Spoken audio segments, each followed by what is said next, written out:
The Great Crusade's relentless expansion across the galaxy during the 30th millennium brought the Emperor's forces to the far-flung reaches of the Eastern Fringe, where ancient star charts marked the boundary between known space and the vast unexplored regions beyond.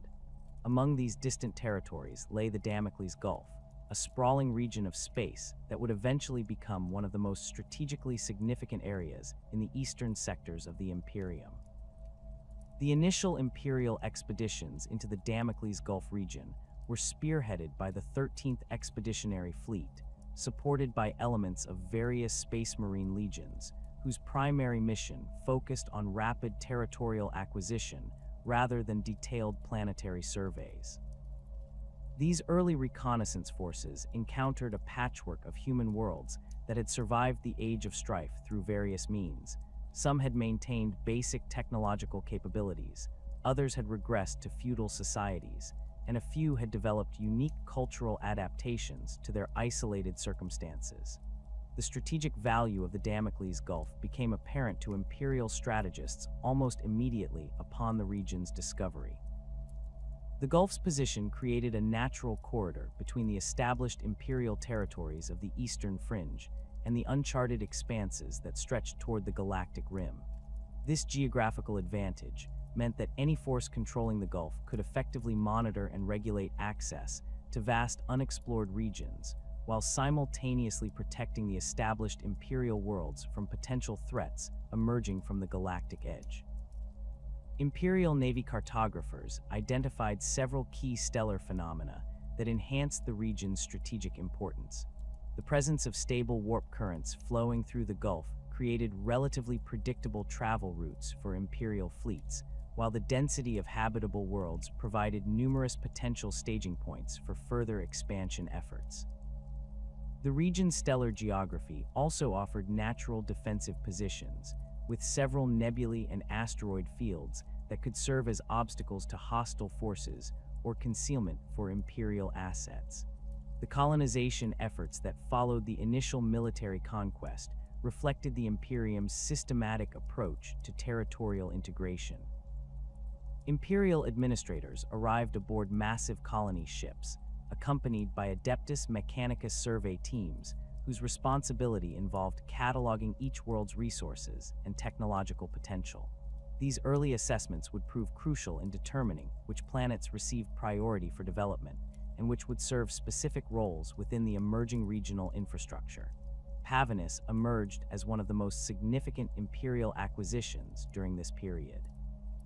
The world's existing industrial base, though primitive by Imperial standards, demonstrated sufficient potential for expansion. The planet's population had maintained basic manufacturing capabilities throughout the Age of Strife, producing simple mechanical devices and maintaining a rudimentary understanding of metallurgy. Imperial engineers recognized that Pavanus could be transformed into a major industrial center with appropriate investment and technological uplift. The transformation of Pavanus began with the construction of massive manufactorum complexes designed according to standard Imperial templates. These facilities incorporated advanced production techniques that dramatically increased the world's manufacturing capacity while introducing the local population to Imperial industrial practices. The planet's natural mineral deposits, particularly iron ore and rare earth elements, provided the raw materials necessary for sustained industrial growth. Cordelia presented different opportunities for Imperial development. The world's agricultural potential impressed the initial survey teams, who noted the planet's favorable climate and fertile soil conditions. Imperial agronomists implemented large-scale farming operations that utilized advanced cultivation techniques to maximize crop yields. The establishment of Cordelia as a major agricultural center required significant infrastructure development, including the construction of processing facilities, storage complexes, and transportation networks capable of handling massive food shipments. The development of Cordelia's agricultural capacity involved more than simple farming expansion. Imperial engineers constructed vast irrigation systems that channeled water from the planet's polar regions to previously arid areas, effectively doubling the amount of arable land. genetic modification programs enhanced local crop varieties to improve their nutritional content and resistance to environmental stresses. These improvements transformed Cordelia from a self-sufficient agricultural world into a major food producer capable of supporting multiple star systems. Additional agri-worlds throughout the Damocles Gulf region underwent similar development processes, each tailored to local conditions and imperial requirements. Some worlds specialized in grain production, utilizing vast mechanized farms that stretched across entire continents. Others focused on livestock breeding, developing herds of cattle and other protein sources that could feed imperial populations across the Eastern Fringe.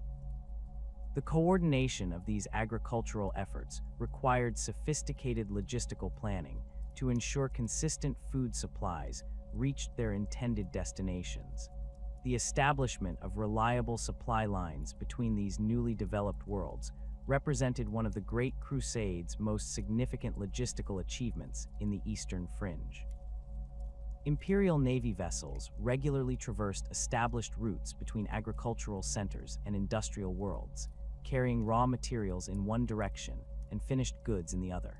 These supply networks created economic interdependence that strengthened imperial control over the region while providing the foundation for sustained growth.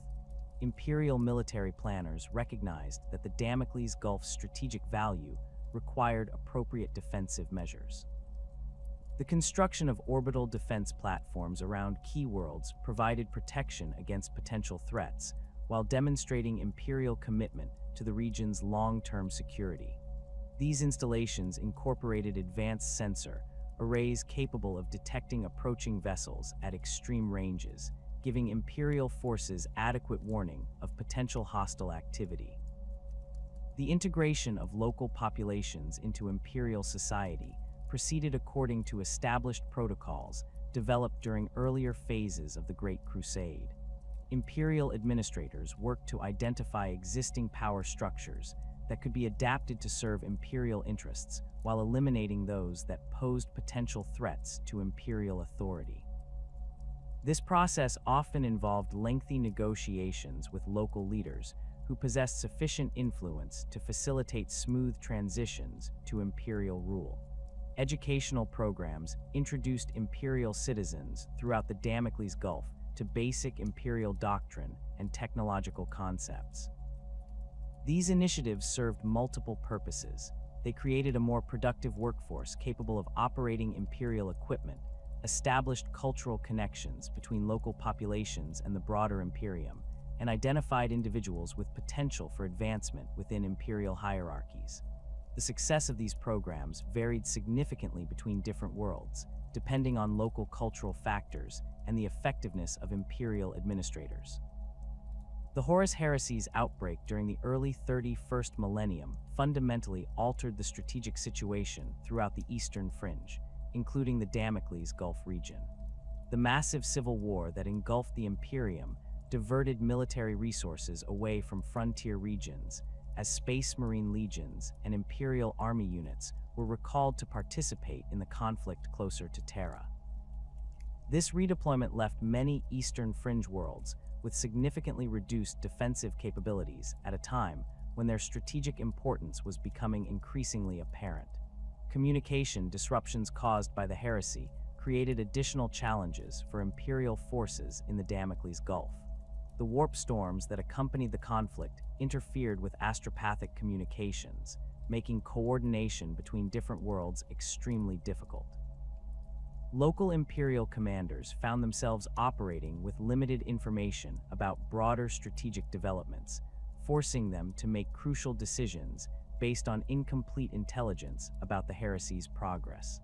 The withdrawal of Space Marine forces from the Eastern Fringe had particularly significant consequences for the Damocles Gulf security. The legions that had originally conquered the region possessed the combat capabilities necessary to respond effectively to major threats, but their absence left local defense forces dependent on Imperial Army units and planetary defense forces that lacked equivalent firepower and mobility. This reduction in military capability occurred precisely when the region's growing economic importance made it an increasingly attractive target for potential enemies. Despite these challenges, the worlds of the Damocles Gulf demonstrated remarkable resilience during the heresy period.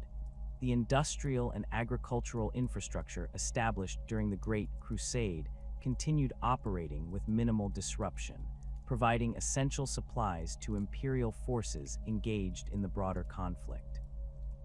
Local administrators adapted to reduced imperial oversight by developing more autonomous decision-making processes while maintaining their fundamental loyalty to the emperor's vision.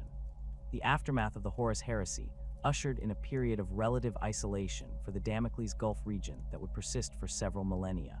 The massive reconstruction efforts required throughout the Imperium meant that frontier regions like the Eastern Fringe received limited attention from Terra's central authorities.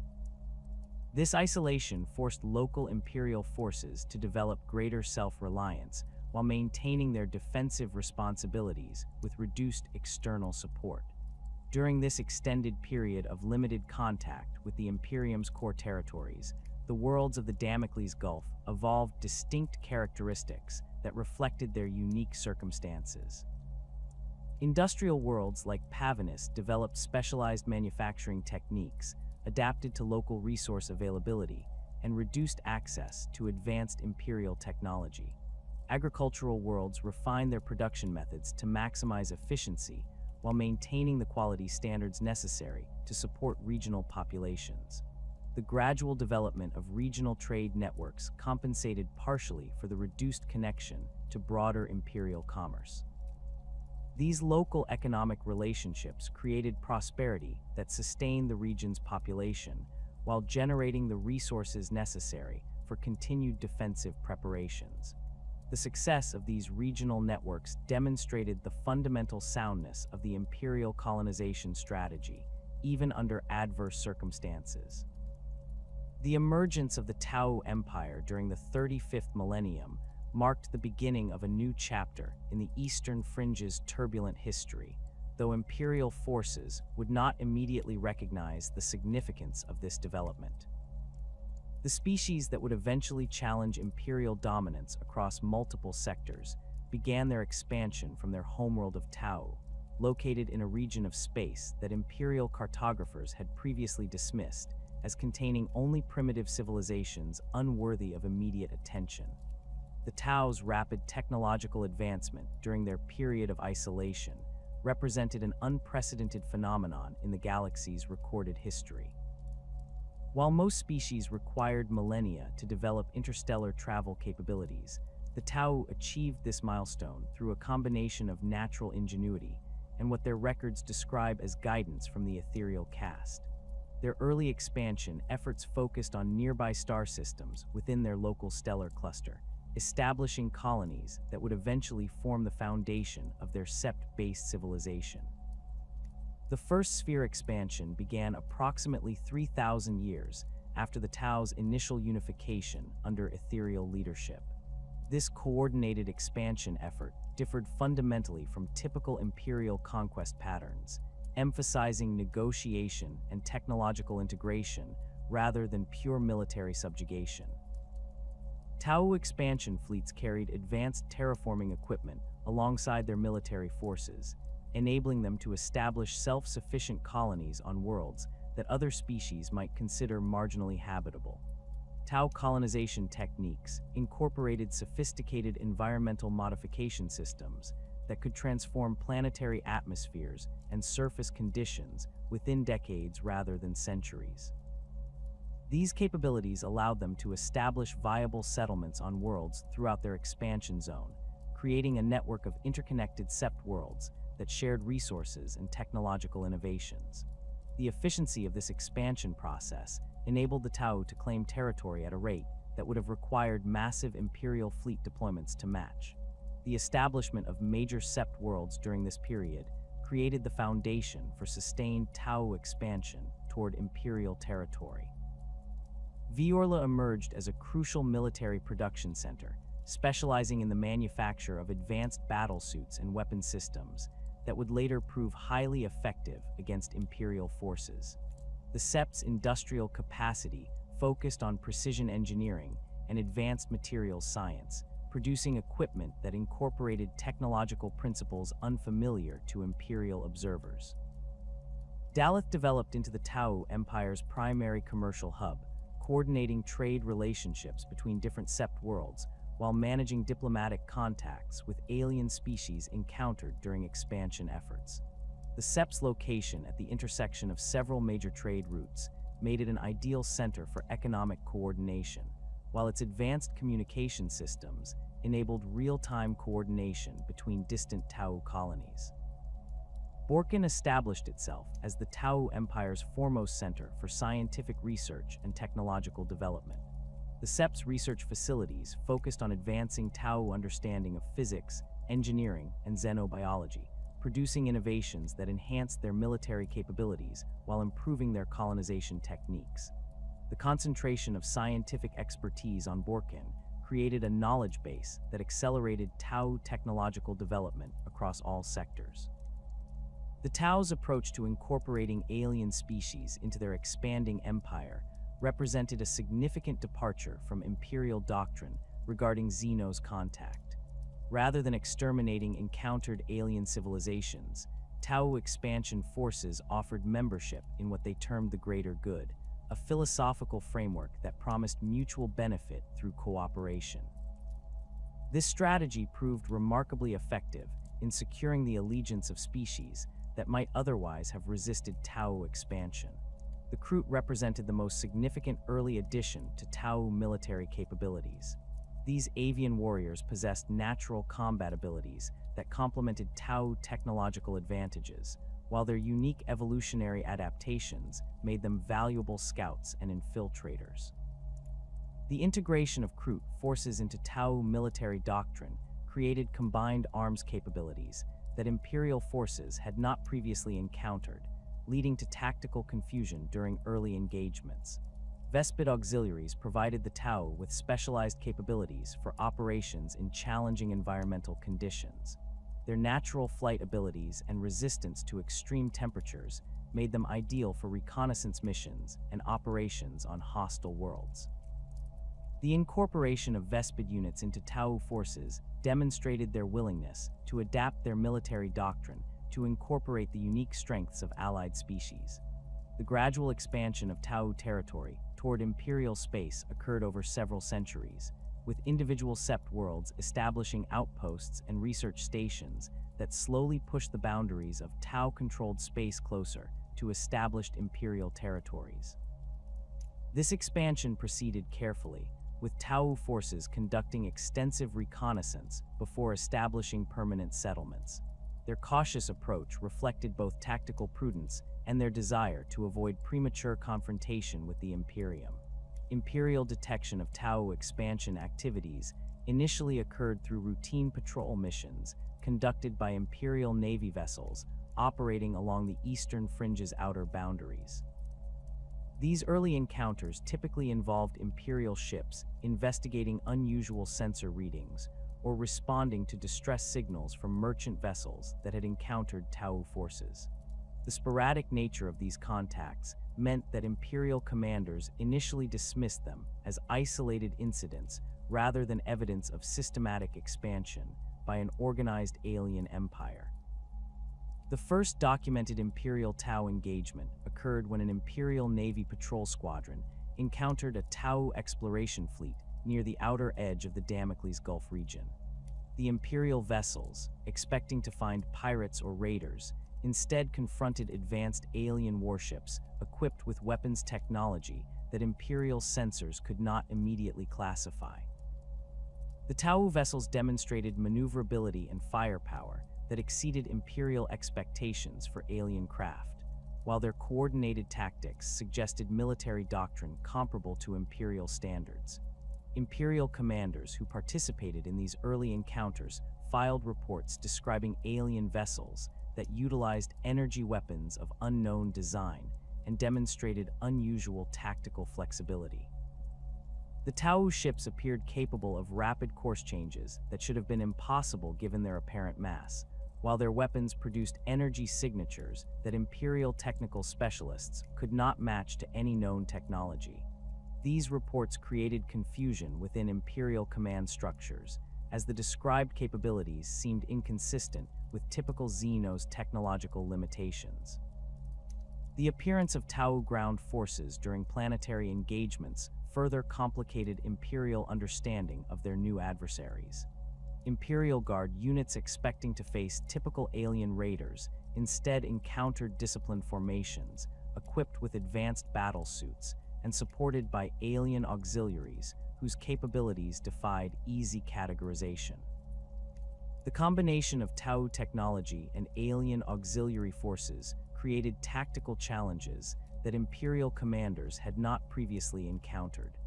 T'au fire warriors demonstrated marksmanship and tactical coordination that impressed even veteran Imperial officers accustomed to facing competent enemies.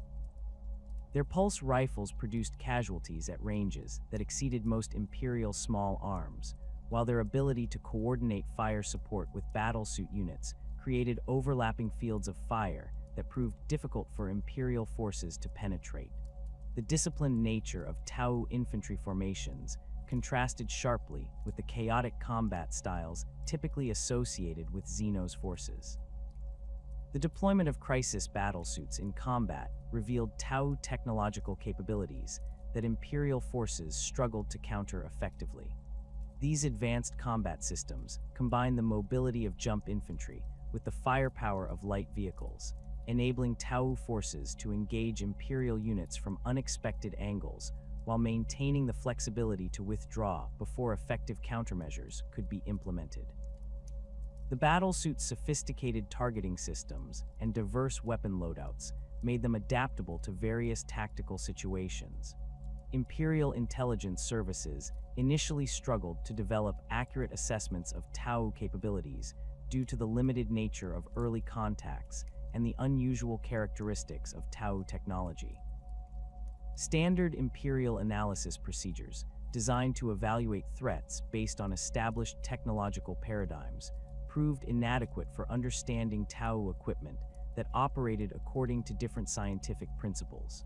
This analytical failure contributed to persistent underestimation of T'au military potential. The establishment of T'au outposts within striking distance of Imperial territory represented a significant escalation in the developing conflict, though Imperial authorities were slow to recognize the strategic implications. These forward positions enabled T'au forces to conduct detailed reconnaissance of Imperial defenses while providing staging areas for larger military operations. The sophisticated nature of T'au fortifications demonstrated engineering capabilities that suggested substantial industrial support. T'au diplomatic overtures to Imperial authorities during this period reflected their preference for negotiated solutions over military conquest. T'au ambassadors attempted to establish formal communications with Imperial governors and military commanders, offering technological cooperation and trade agreements in exchange for territorial concessions. These diplomatic initiatives confused Imperial officials, who lacked experience dealing with alien species that sought negotiation rather than immediate conquest.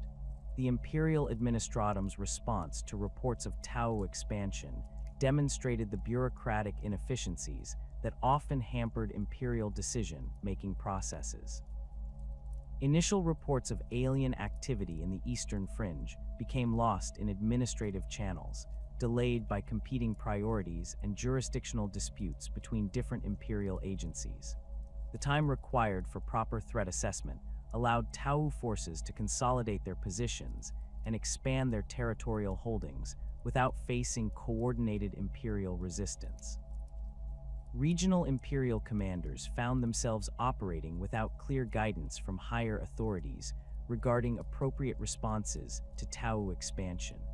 The unusual nature of T'au diplomatic overtures and their technological capabilities fell outside standard Imperial protocols for dealing with Xeno's threats.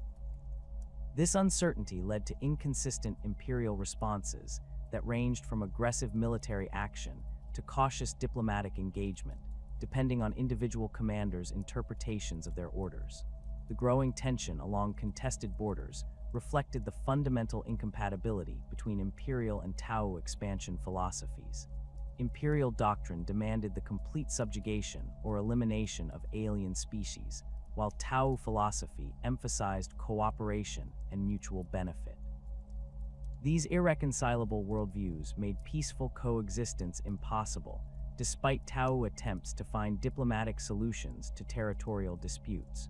Border skirmishes between Imperial and T'au forces gradually increased in frequency and intensity as both sides established competing claims to strategic star systems.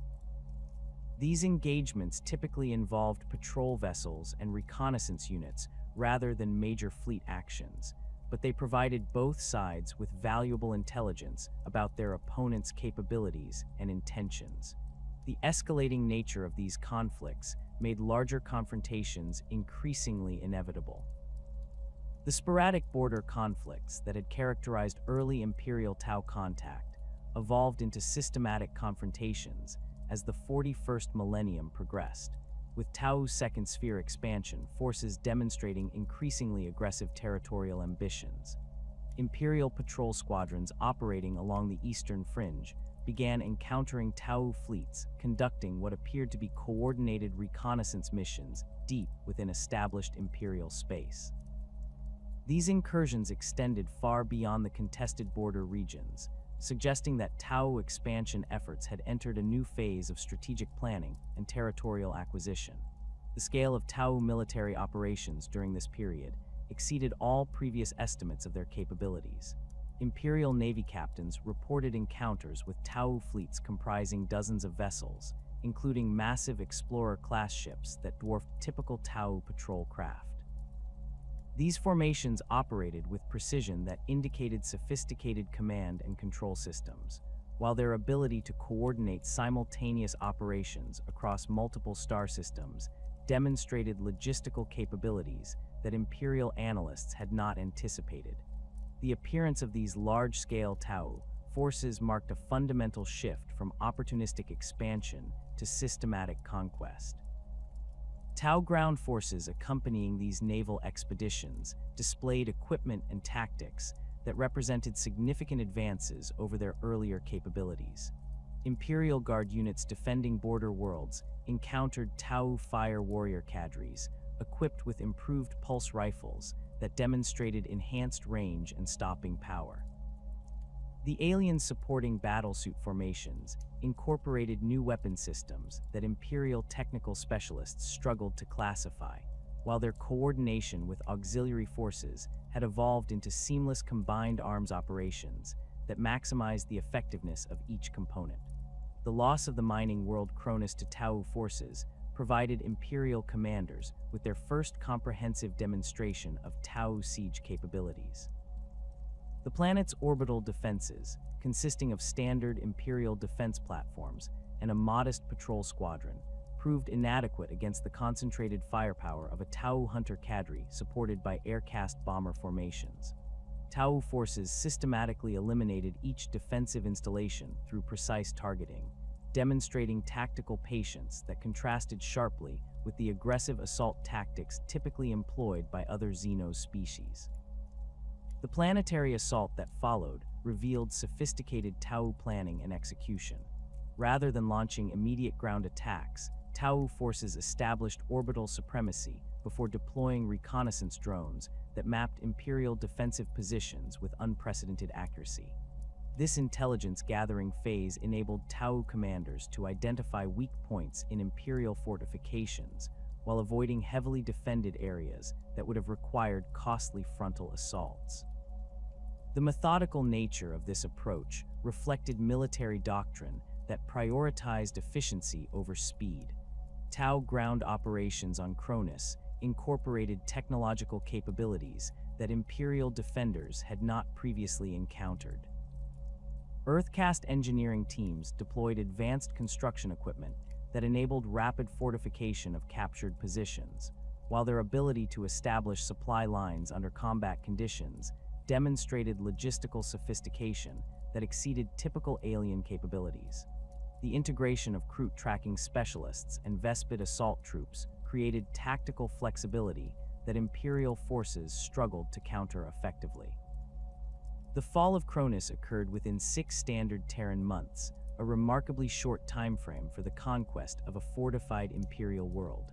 T'au forces achieved their objectives through a combination of technological superiority and tactical innovation, avoiding the prolonged siege warfare that characterized most planetary conquests. The efficiency of this victory provided T'au commanders with valuable resources, while demonstrating to other Imperial worlds the futility of conventional resistance against T'au expansion. Similar patterns of T'au conquest emerged across multiple border systems as Second Sphere expansion forces applied lessons learned from their initial victories. The agricultural world of Petch fell to T'au forces after a brief campaign that emphasized the aliens' ability to adapt their tactics to local conditions. Rather than destroying the planet's agricultural infrastructure, T'au forces carefully preserved farming facilities while offering the human population integration into their expanding empire under the philosophical framework of the greater good.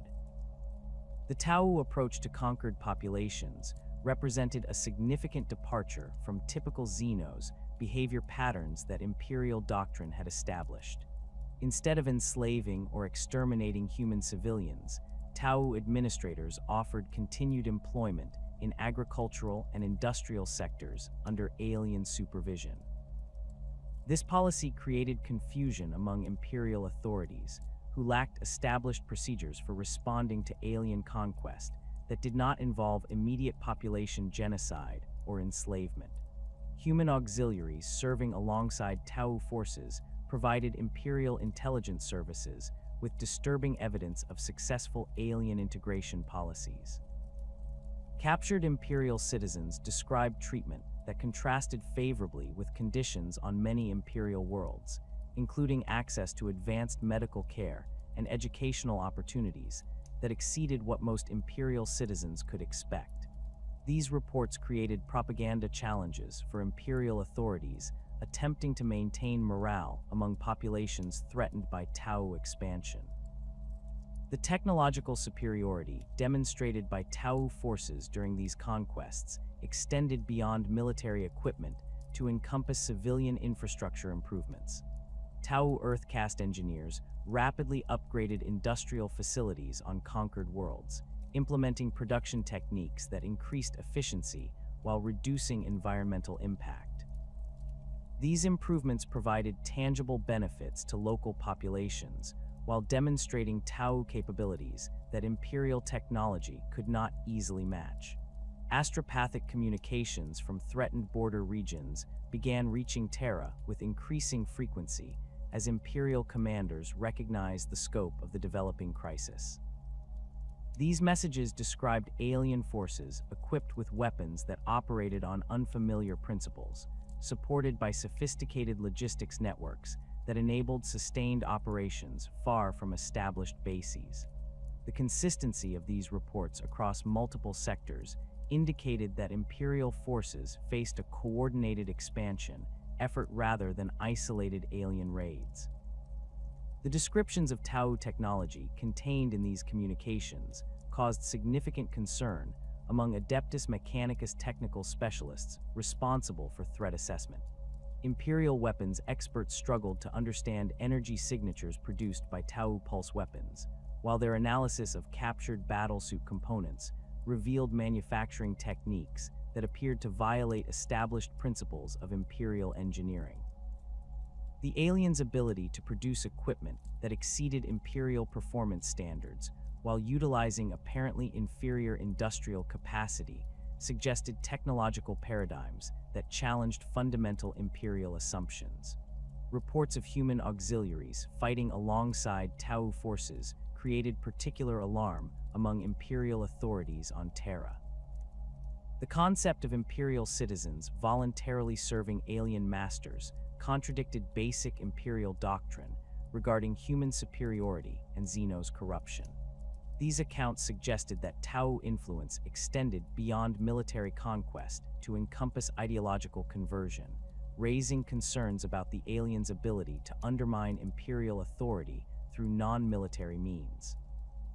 The Adeptus Terra's response to these disturbing reports reflected the bureaucratic complexity that characterized Imperial decision-making processes.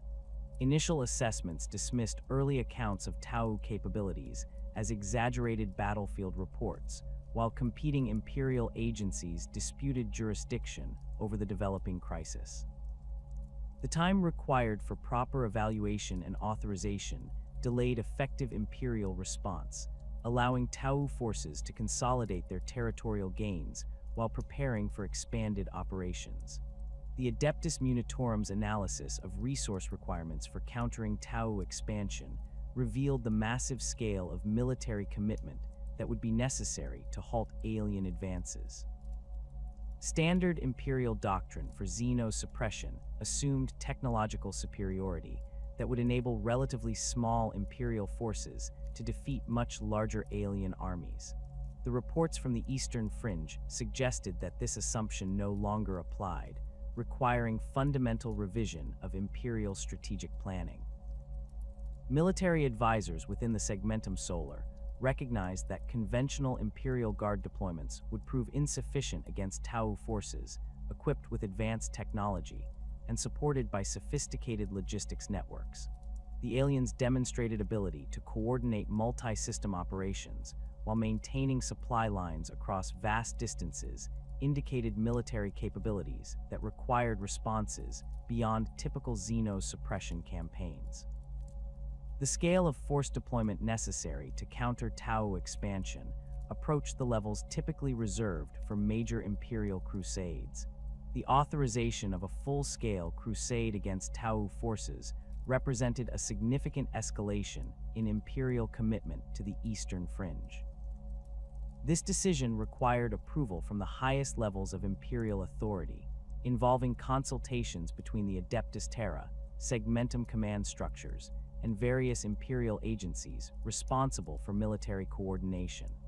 The bureaucratic complexity of this authorization process reflected both the magnitude of the proposed response and the political implications of committing substantial Imperial resources to a single theater of operations. The initial muster of Imperial forces for the Damocles Gulf Crusade began with the identification of available Imperial Guard regiments within reasonable deployment range of the target region. This process involved extensive coordination between different Segmentum commands, as the scale of the proposed operation exceeded the resources available within any single administrative region. The Adeptus Munitorum's logistics specialists calculated transportation requirements while identifying suitable staging areas for the massive force concentration that would be necessary. The Cadian shock troops selected for the Crusade represented some of the Imperium's most experienced and well-equipped infantry formations. These regiments possessed combat experience against various xeno species while maintaining the disciplined organization necessary for large-scale operations. Their familiarity with combined arms tactics and ability to coordinate with Space Marine forces made them ideal candidates for operations against technologically sophisticated opponents like the T'au. Catachan jungle fighters brought specialized skills that Imperial planners considered essential for operations in the diverse environments of the Damocles Gulf region.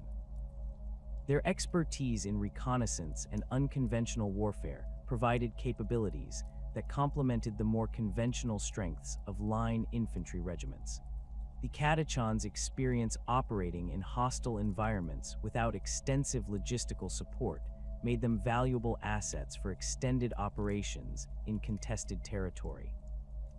Talern Desert Raiders contributed mechanized capabilities that would prove crucial for operations on the varied terrain types encountered throughout the Damocles Gulf. Their expertise in armored warfare and mobile operations provided Imperial forces with tactical flexibility necessary for countering T'au mobility advantages. The regiment's experience coordinating infantry and armor operations offered proven methods for maximizing Imperial firepower while maintaining operational tempo. The Space Marine chapters selected for the Crusade brought capabilities that no Imperial Guard formation could match. The Ultramarines' tactical expertise and organizational efficiency made them natural candidates for command and coordination roles within the Crusade structure. Their experience in large-scale operations and ability to adapt tactics to local conditions provided Imperial forces with leadership that could respond effectively to T'au innovations. The White Scar's mobility and reconnaissance capabilities offered essential assets for operations against an enemy known for tactical flexibility and rapid deployment. Their expertise in hit-and-run tactics and deep reconnaissance missions provided Imperial commanders with options for disrupting T'au operations while gathering intelligence about alien capabilities and intentions. The chapter's experience fighting mobile opponents made them particularly valuable for countering T'au expansion efforts. Imperial Fist's contributions focused on siege warfare and defensive operations that would be necessary for securing conquered territory against T'au counterattacks. Their expertise in fortification construction and defensive planning provided Imperial forces with capabilities essential for establishing permanent control over strategic locations. The chapter's methodical approach to warfare complemented the more aggressive tactics of other Imperial units while ensuring sustainable territorial gains. The Raven Guard's stealth capabilities and special operations expertise offered unique assets for disrupting T'au command and control systems.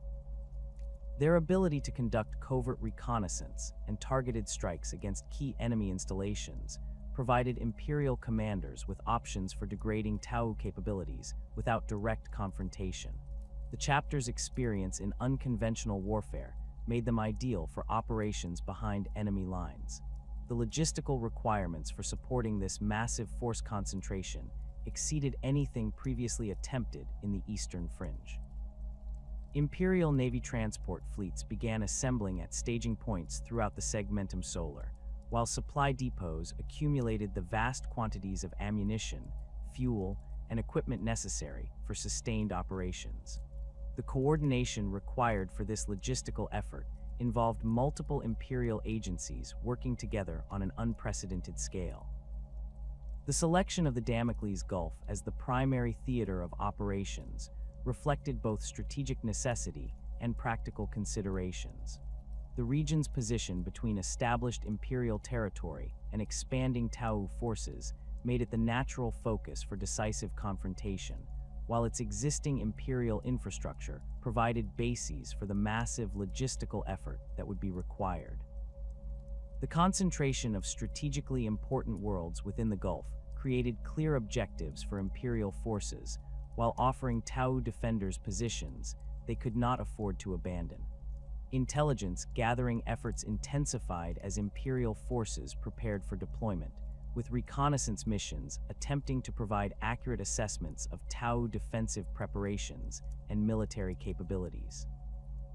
These operations revealed the extent of T'au fortification efforts throughout the contested region, while confirming reports of continued alien expansion toward Imperial core territories. The intelligence gathered during this period would prove crucial for tactical planning once combat operations commenced. The authorization of the Damocles Gulf Crusade triggered an immediate struggle for overall command authority that reflected the complex political dynamics governing Imperial military operations. The Segmentum Solar command structure possessed nominal authority over Eastern Fringe operations, but the scale and strategic importance of the proposed Crusade attracted competing claims from multiple Imperial institutions. The Lord Commander Solar's office asserted traditional prerogatives over major military campaigns, while representatives of the Adeptus Astartes argued that the technological sophistication of T'au forces required Space Marine leadership to ensure tactical success. The Adeptus Munitorum's involvement in command selection reflected bureaucratic concerns about resource allocation and logistical coordination. Senior Munitorum officials favored commanders with proven experience managing large-scale deployments, arguing that the Crusade's success would depend more on effective supply management than tactical brilliance. Their preferred candidates included veteran Imperial Guard generals who had demonstrated competence in previous multi-regiment operations, particularly those with experience coordinating diverse unit types across extended campaign periods. The Adeptus Mechanicus presented their own arguments for command influence, emphasizing the technological challenges posed by T'au equipment and the necessity of proper technical analysis during combat operations. Forge World representatives argued that understanding and countering alien technology required mechanicus oversight of tactical decisions, particularly regarding equipment deployment and battlefield recovery of T'au artifacts. These technical considerations carried significant weight given the unusual nature of T'au weapons and the potential intelligence value of captured alien equipment. The eventual selection of overall Crusade leadership represented a compromise between these competing interests that satisfied none of the involved parties completely. The appointment of a senior Imperial Guard general as overall commander provided the Adeptus Munitorum with operational control while incorporating Adeptus Astartes advisors in key planning positions. This command structure attempted to balance political requirements with tactical necessities, though the resulting hierarchy would prove problematic during actual combat operations. The complex command arrangement established separate but interconnected chains of authority for different aspects of the Crusade. Imperial Guard operations remained under direct control of the appointed Crusade commander, while Space Marine chapters retained autonomy over their tactical deployments within the broader strategic framework. The Imperial Navy maintained independent authority over fleet operations and orbital support, creating potential coordination challenges that would become apparent during subsequent combat phases. The mobilization of Imperial Guard regiments from across the Segmentum Solar required unprecedented coordination between multiple planetary governments and military administrators. The selection process prioritized regiments with proven combat effectiveness while considering logistical factors such as transportation requirements and equipment compatibility. The diversity of regimental specializations chosen for the Crusade reflected tactical requirements identified through analysis of T'au capabilities and the varied terrain conditions expected within the Damocles Gulf region. Cadian shock troops formed the backbone of the Crusade's infantry forces, with multiple regiments contributing their full strength to the deployment. The 8th Cadian shock troops brought extensive experience from previous Xenos campaigns, including successful operations against Orc warbands and Eldar raiders that had provided valuable lessons in countering mobile alien forces. Their standard equipment loadout included upgraded lasguns with improved power packs and additional heavy weapons teams equipped with las cannons and missile launchers specifically requested for anti-armor operations against T'au battlesuits. The 12th Cadian shock troops contributed specialized urban warfare capabilities developed during suppression campaigns on hive worlds throughout the Segmentum Solar. Their expertise in close-quarters combat and building-to-building fighting complemented the more conventional tactical strengths of line infantry regiments. The regiment's modified equipment included additional breaching charges and compact flamers designed for confined space operations, reflecting lessons learned from previous urban combat experiences. Additional Cadian regiments provided the numerical strength necessary for sustained operations across multiple planetary theaters. The 23rd Cadian shock troops brought mechanized capabilities with integrated Chimera transport support, while the 31st Cadian maintained specialized communications equipment that would prove essential for coordinating large-scale operations. Each regiment contributed approximately 4,000 personnel, along with their organic support elements, creating a substantial Cadian contingent within the overall Crusade structure. Tallarn Desert Raiders added crucial mechanized warfare expertise that Imperial planners considered essential for operations against T'au forces known for their mobility and technological sophistication. The 3rd Tallarn Desert Raiders brought extensive experience with Leman Russ battle tank operations, including variants equipped with specialized ammunition types designed for engaging heavily armored targets. Their tactical doctrine emphasized rapid deployment and concentrated firepower, principles that aligned well with requirements for countering T'au battlesuit formations. The 7th Tallarn Desert Raiders contributed reconnaissance capabilities through their integrated Sentinel Walker squadrons and specialized scout units trained in long-range surveillance operations. Their experience operating in hostile environments with limited logistical support made them valuable assets for extended operations in contested territory. The regiment's equipment included modified Vox casters with enhanced range capabilities and camouflage netting designed for concealment in varied terrain types. Tallarn armored support included squadrons of Leman Rust demolisher tanks equipped with siege cannons specifically requested for operations against T'au fortifications. These vehicles carried additional armor plating and improved targeting systems that enhanced their effectiveness against precision targets. The integration of Tallarn tank crews with Cadian infantry created combined arms capabilities that maximized the effectiveness of both unit types while providing tactical flexibility for diverse operational requirements. Vistroyan Firstborn regiments brought elite marksmanship capabilities and disciplined fire control that complemented the more aggressive tactics of other Imperial Guard formations. The 2nd Vistroyan Firstborn contributed specialized sniper teams equipped with long-laws rifles and advanced optical equipment designed for precision engagement of high-value targets. Their training emphasized patience and accuracy over rapid fire, creating capabilities particularly valuable for countering T'au fire warrior formations known for their own marksmanship skills. The 9th Vistroyan Firstborn added heavy weapons expertise through their integrated lascannon and auto-cannon teams trained in anti-vehicle operations. Their equipment included tripod-mounted heavy weapons with enhanced stabilization systems that improved accuracy during sustained fire missions.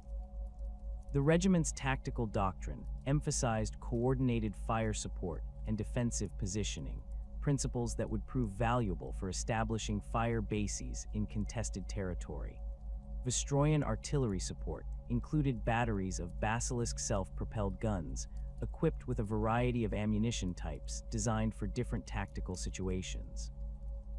High-explosive shells provided area effect capabilities against infantry formations, while armor-piercing rounds offered options for engaging hardened targets.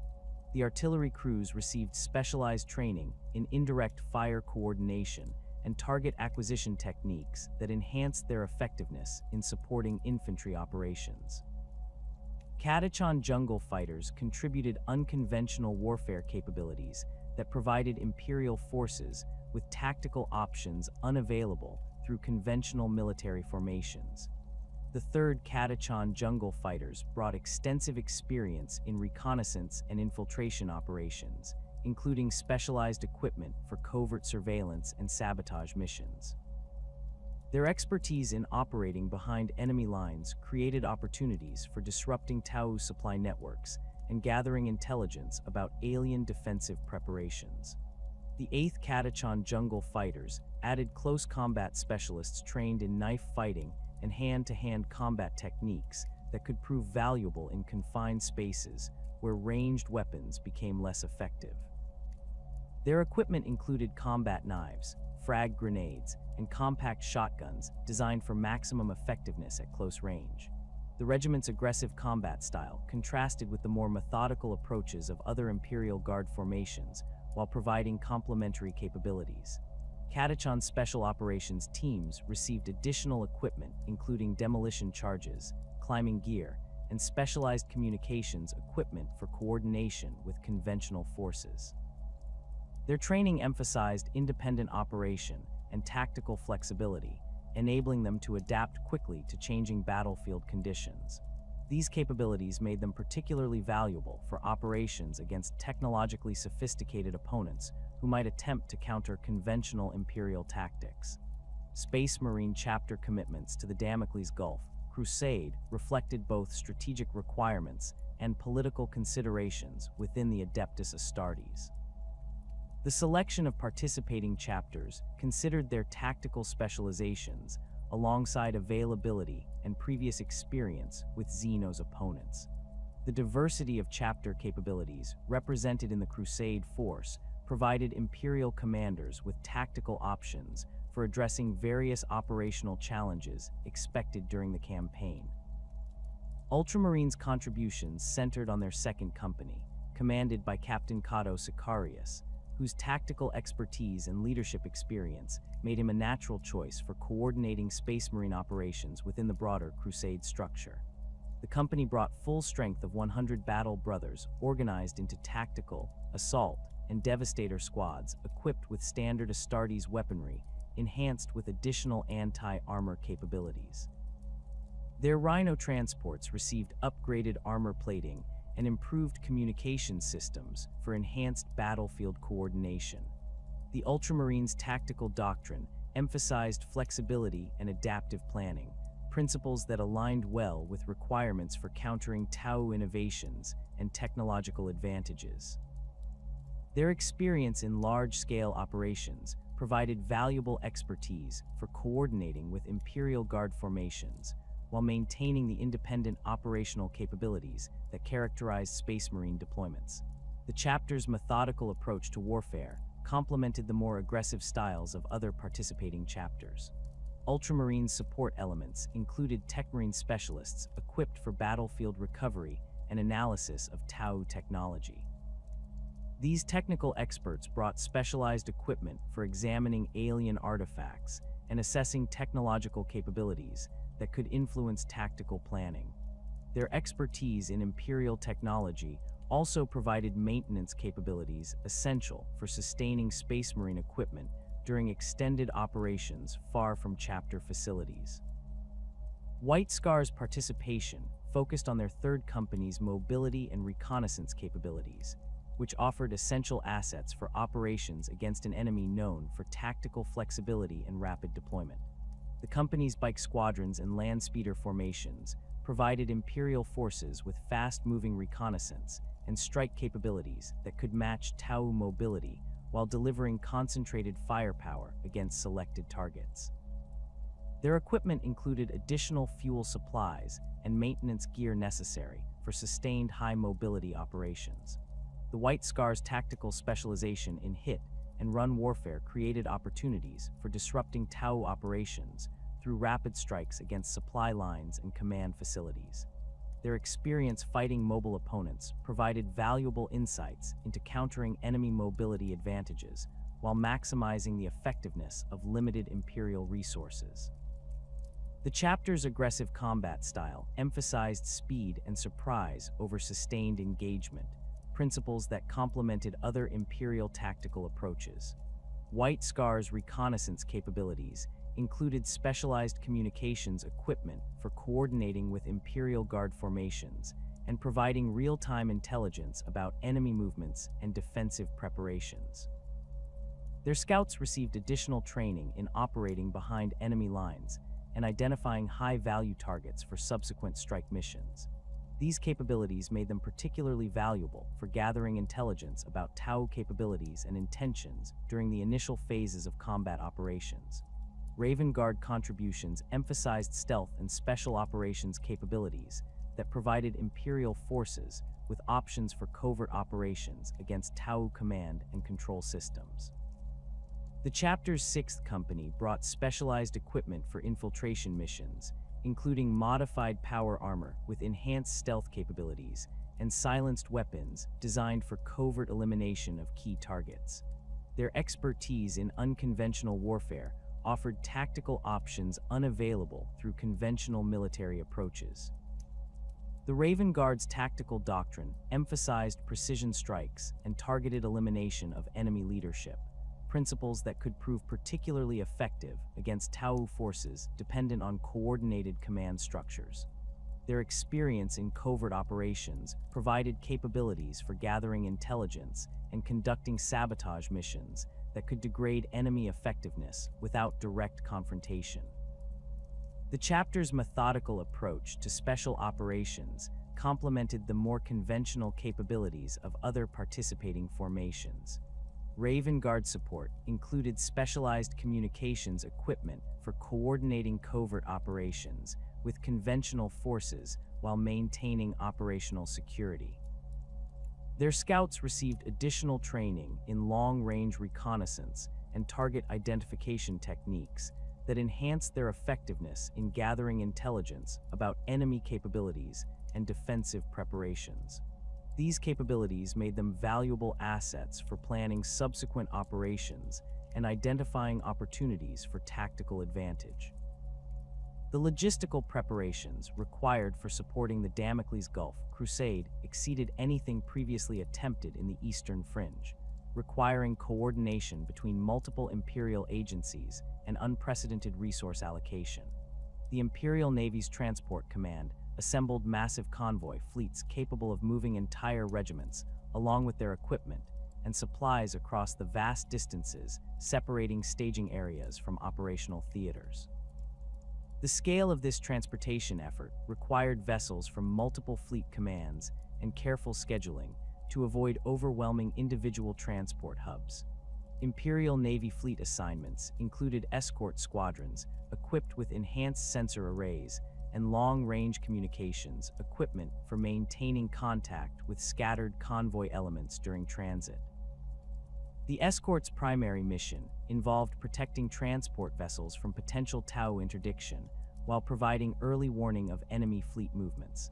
Their secondary responsibilities included reconnaissance of potential staging areas and assessment of local defensive capabilities. Battlefleet Solar contributed heavy cruiser squadrons equipped with bombardment capabilities for orbital fire support during planetary operations. These vessels carried specialized ammunition types designed for different tactical situations, including high explosive shells for area targets and armor-piercing rounds for hardened installations. The fleet's tactical doctrine emphasized precision engagement and coordinated fire support rather than independent naval operations. The Adeptus Mechanicus involvement in Crusade logistics centered on Forge World contributions of specialized equipment and technical expertise, essential for sustained operations against technologically sophisticated opponents. Forge World Lucius provided advanced communications equipment and enhanced sensor systems designed to counter T'au's stealth capabilities and electronic warfare techniques. Their technical specialists brought expertise in analyzing alien technology and developing countermeasures for enemy innovations. Forge World Ryza contributed specialized weapons and ammunition designed specifically for anti-armor operations against T'au battlesuits and vehicles.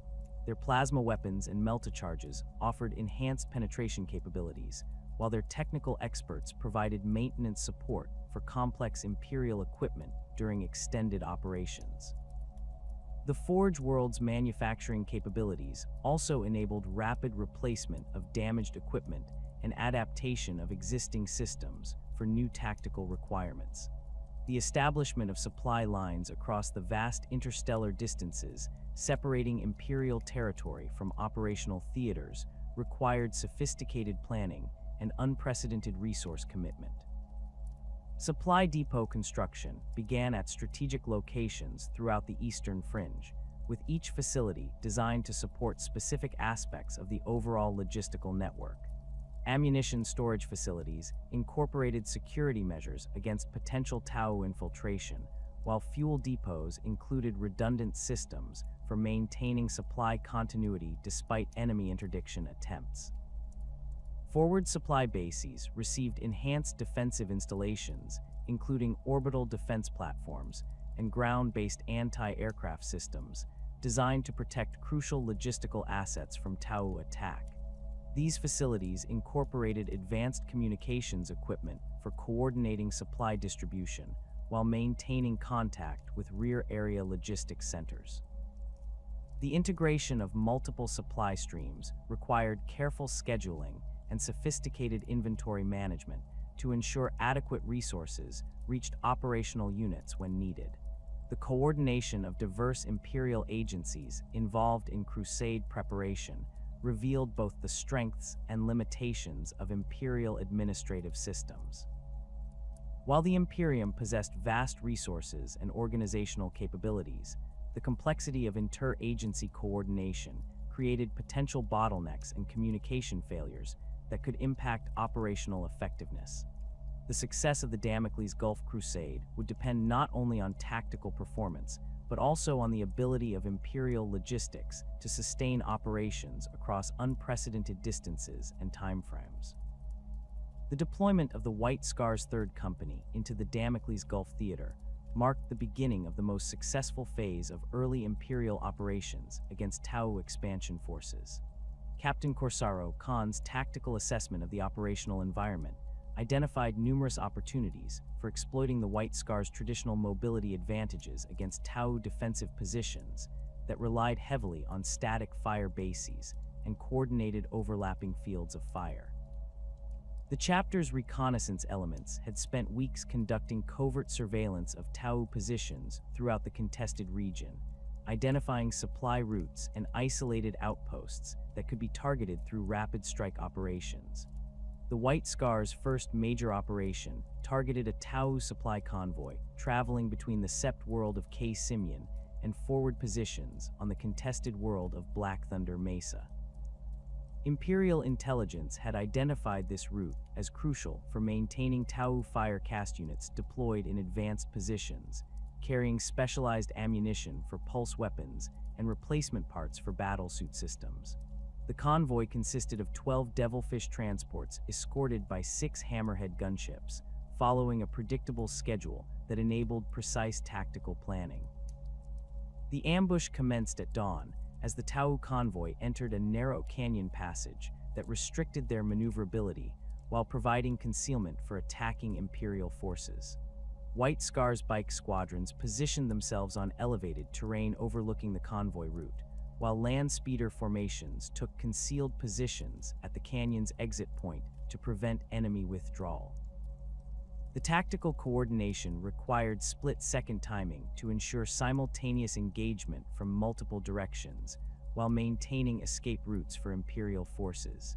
The initial assault focused on eliminating T'au escort vehicles through concentrated anti-armor fire from multiple land speeders equipped with multi-meltas and heavy bolters. The Hammerhead gunships, caught in the confined space of the canyon passage, could not effectively utilize their railgun armament against fast-moving targets positioned above their primary firing arcs. 2 Hammerhead tanks suffered catastrophic damage within the first 30 seconds of engagement, their crews unable to respond effectively to attacks from unexpected angles. White Scars bike squadrons descended from their elevated positions in coordinated waves, their bolters and plasma guns targeting T'au fire warriors attempting to establish defensive perimeters around the surviving transport vehicles. The speed of the Imperial assault prevented effective coordination between different T'au units, while the confined terrain negated the aliens' usual advantages in long-range precision fire. Individual fire warriors found themselves isolated from their squad leaders and unable to establish the overlapping fields of fire that characterized effective T'au defensive tactics. The destruction of the convoy required less than 8 minutes of actual combat, with Imperial forces withdrawing before T'au reinforcements could arrive from nearby positions. The White Scars recovered substantial intelligence materials, including tactical communications equipment and supply manifests that revealed the locations of additional T'au logistics facilities. The captured supplies included advanced targeting systems for battlesuit weapons and specialized ammunition types that Imperial technical specialists had not previously encountered. This successful raid established the tactical template that would characterize White Scars operations throughout the initial phases of the Damocles Gulf Crusade. The combination of detailed reconnaissance, precise timing, and overwhelming firepower concentrated at selected points enabled Imperial forces to achieve tactical victories against superior numbers of T'au defenders. The psychological impact of these sudden attacks created uncertainty among T'au commanders who had grown accustomed to fighting opponents that relied on predictable frontal assault tactics. The expansion of White Scars operations to target isolated Sept worlds demonstrated the chapter's ability to conduct strategic-level raids deep within T'au-controlled territory. The agricultural world of Kelshan presented an attractive target due to its limited defensive installations and crucial role in supplying food to T'au military forces throughout the region. Imperial reconnaissance identified the planet's primary spaceport and food processing facilities as vulnerable to rapid strike operations that could significantly disrupt T'au logistics without requiring sustained occupation. The assault on Kelshin commenced with simultaneous strikes against the planet's orbital defense platforms and surface-based anti-aircraft installations. White Scar's Thunderhawk gunships approached the target from multiple vectors, utilizing electronic countermeasures to confuse T'au's sensor systems while delivering precision strikes against key defensive positions. The coordinated nature of these attacks overwhelmed T'au defensive responses, creating gaps in their coverage that enabled follow-up operations by ground forces. The planetary assault force consisted of 3 full bike squadrons supported by land speeder formations and a single tactical squad equipped for rapid deployment operations.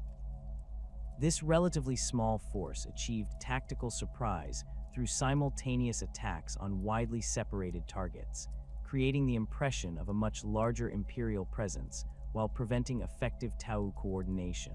The speed of Imperial movement between targets meant that T'au defenders could not predict where the next attack would occur. The destruction of Kelshin's primary food processing facility required careful coordination between different White Scar's elements to ensure complete mission success while maintaining operational security for withdrawal operations. Bike squadrons established perimeter security, while assault specialists placed demolition charges at crucial structural points within the facility. The resulting explosions destroyed months of accumulated food supplies while eliminating the industrial equipment necessary for continued production. T'au Firecast response forces arrived at the processing facility approximately 20 minutes after the initial Imperial assault, finding only burning ruins and scattered debris where their crucial supply installation had operated. The White Scars had withdrawn to predetermined rally points before launching secondary attacks against the planet's communications center and vehicle maintenance depot. These follow-up strikes maintained pressure on T'au defenders while gathering additional intelligence about alien defensive capabilities and response procedures.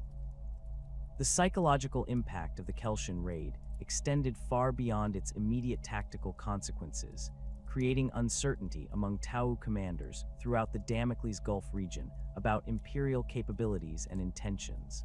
T'au doctrine emphasized careful planning and methodical execution of military operations, principles that became difficult to maintain when facing opponents who could strike anywhere without warning. The unpredictability of White Scar's operations forced T'au forces to disperse their defensive assets while maintaining constant vigilance against potential attacks.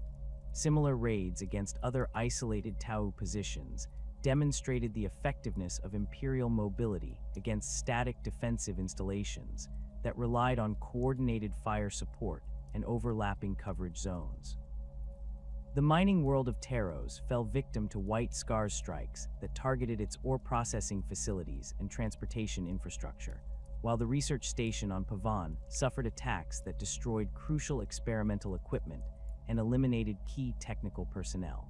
Each successful operation provided Imperial forces with valuable intelligence while degrading T'au capabilities across multiple sectors.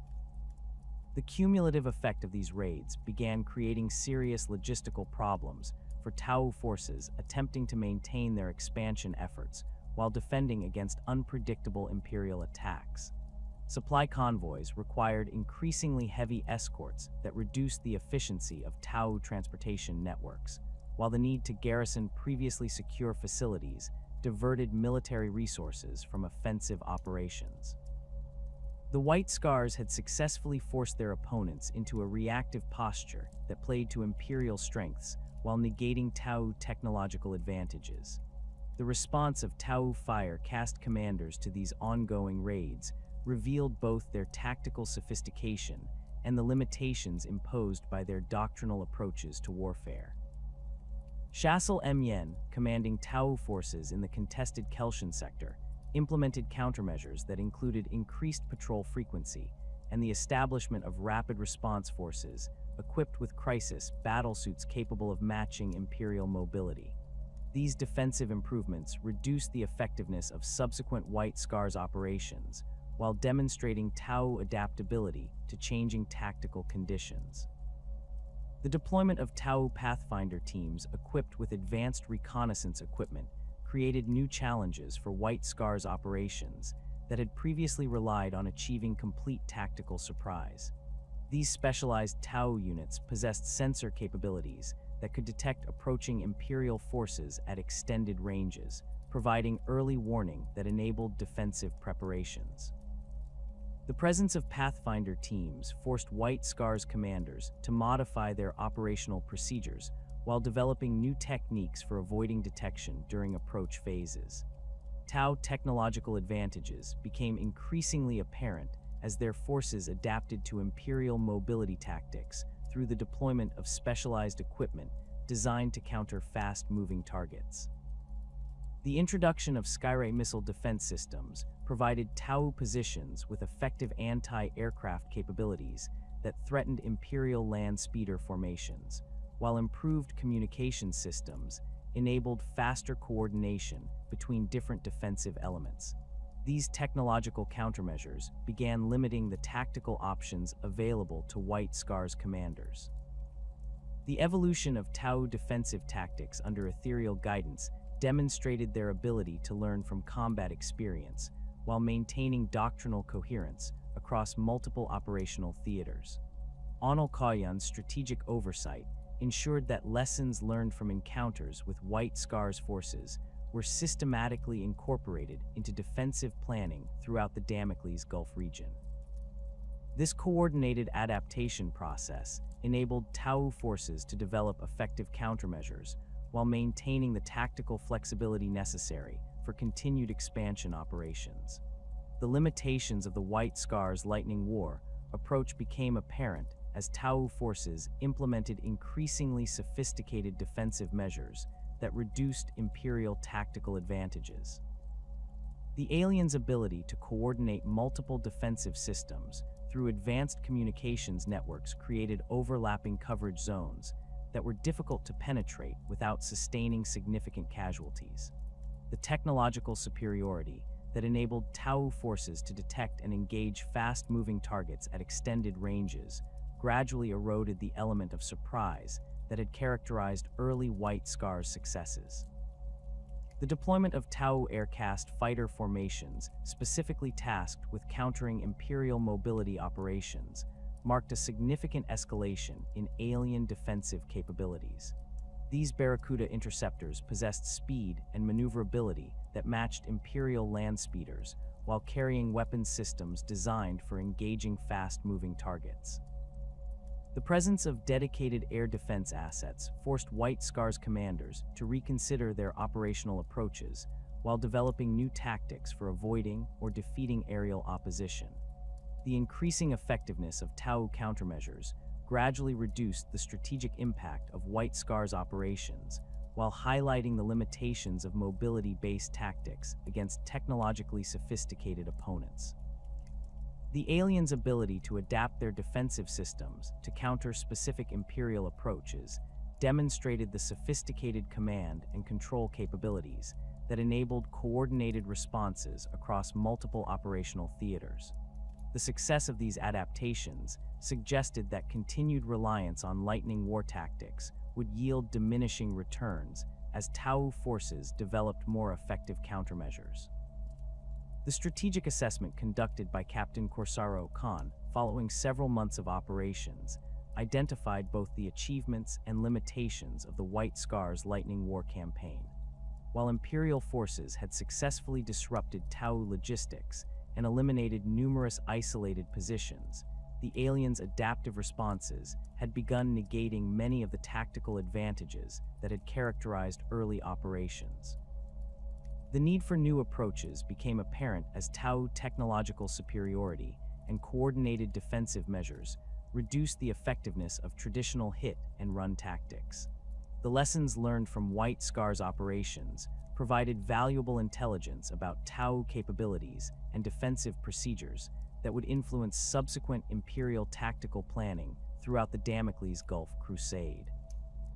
The aliens' demonstrated ability to adapt quickly to changing tactical conditions while maintaining doctrinal coherence suggested that successful Imperial operations would require constant innovation and tactical flexibility.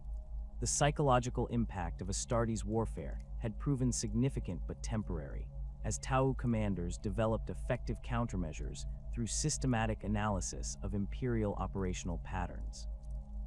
The strategic significance of Daleth Prime as the T'au Empire's primary commercial and logistical hub made its capture an essential objective for Imperial forces seeking to cripple alien expansion capabilities throughout the Damocles Gulf region. The Sept world's massive orbital docking facilities processed the majority of trade flowing between different T'au colonies, while its surface installations coordinated supply distribution to fire cast forces operating across multiple sectors. Imperial intelligence assessments identified Daleth Prime as the single most valuable target in T'au-controlled space, whose capture would severely disrupt alien operations while providing crucial resources for continued Imperial expansion. The planet's defensive preparations reflected both its strategic importance and the T'au Empire's commitment to protecting their most vital commercial center.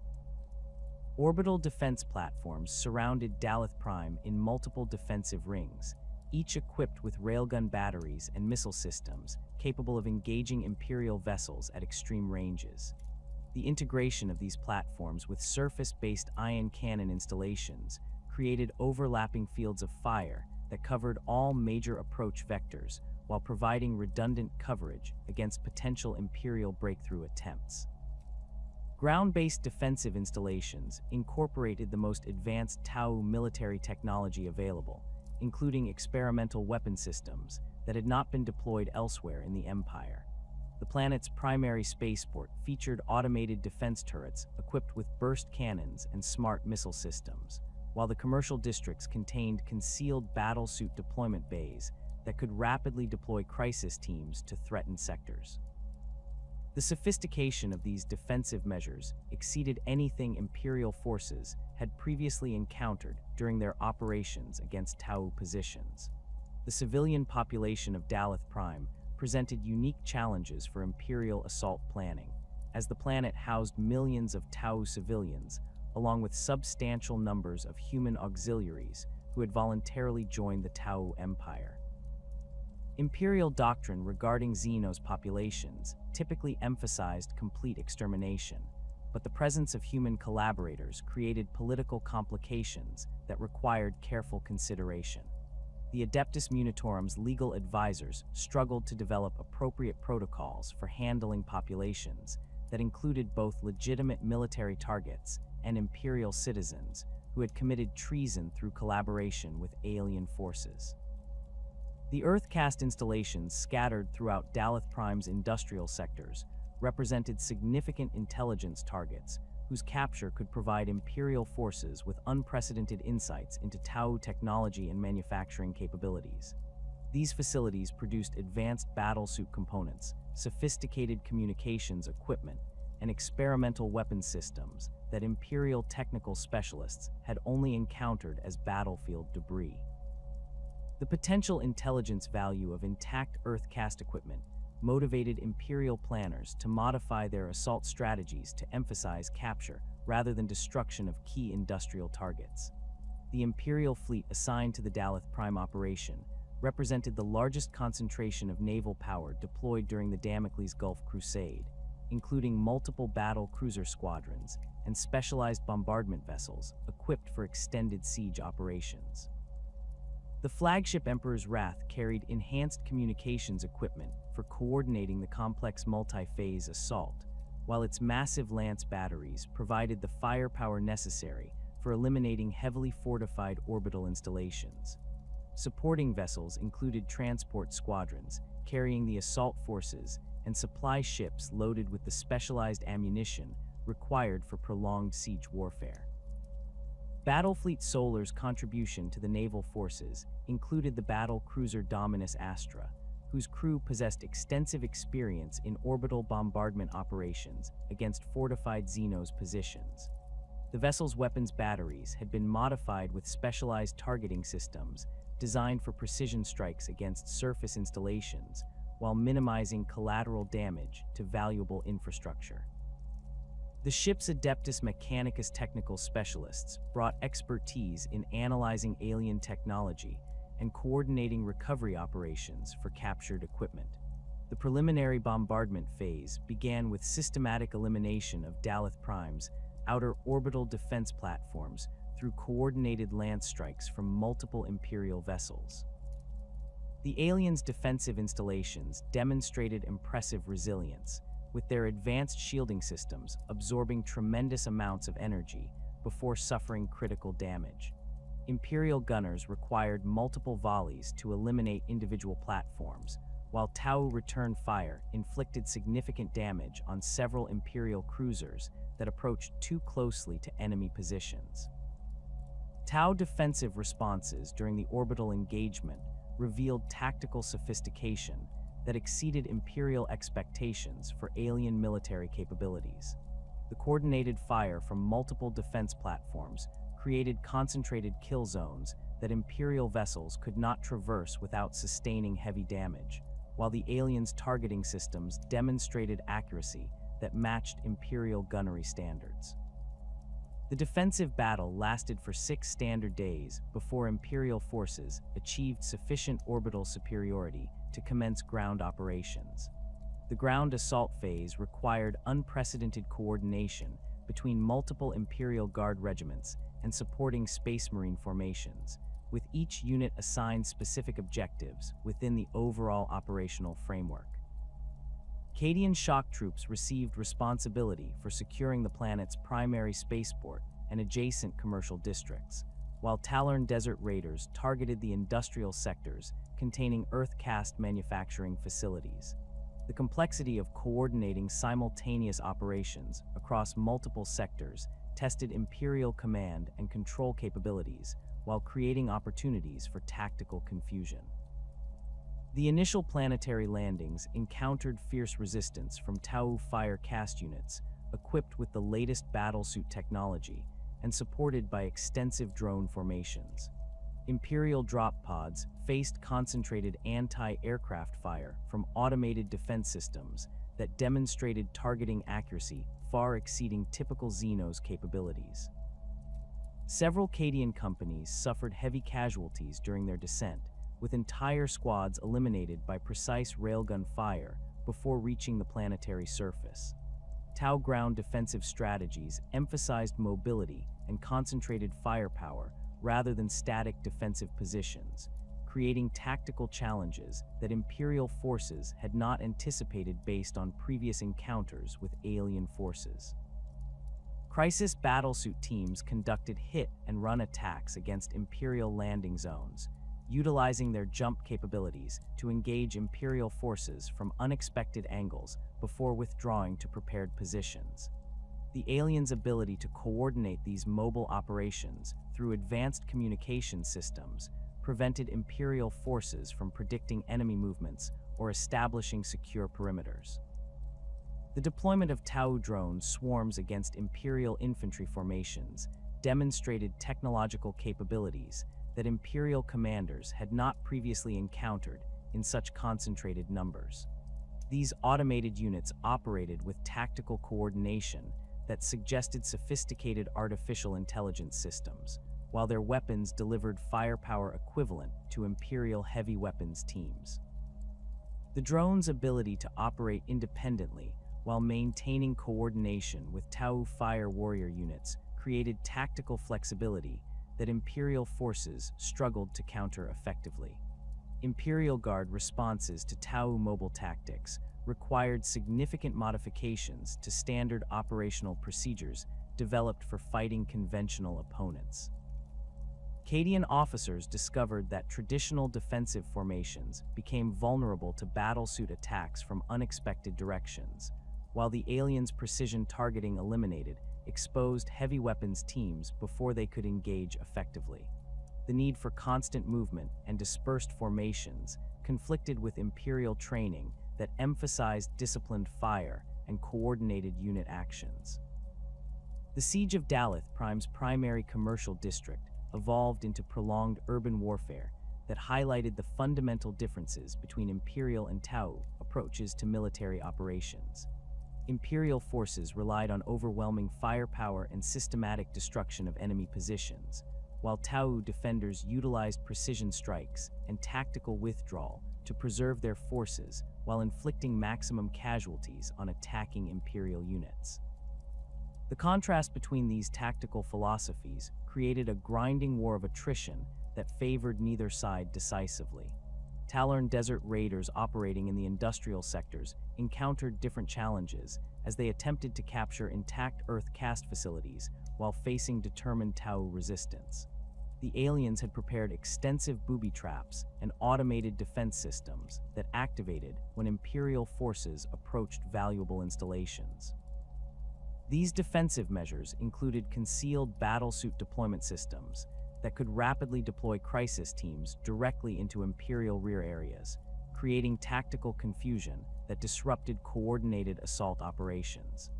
The technological sophistication of T'au defensive systems became increasingly apparent as Imperial forces attempted to neutralize automated installations that operated independently of direct T'au control. Imperial engineers discovered that standard demolition techniques proved ineffective against alien equipment that incorporated self-repair capabilities and redundant control systems. The aliens' ability to maintain defensive operations through automated systems enabled continued resistance even after fire cast units had withdrawn from specific sectors. Space Marine involvement in the siege operations focused on eliminating key T'au command installations and disrupting alien coordination capabilities through targeted strikes against communication centers. Ultramarines tactical squads conducted precision assaults against heavily fortified positions that Imperial Guard units could not approach without sustaining prohibitive casualties. The Astartes' superior equipment and training enabled them to penetrate T'au defensive lines while maintaining tactical flexibility necessary for rapid withdrawal when faced with overwhelming opposition. The prolonged nature of the siege created logistical challenges that tested Imperial supply capabilities while demonstrating the effectiveness of T'au defensive planning.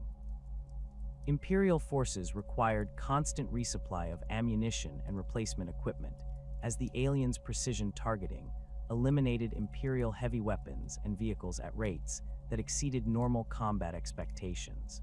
The need to maintain multiple supply lines to different operational sectors created vulnerabilities that T'au forces exploited through coordinated attacks against Imperial logistics convoys.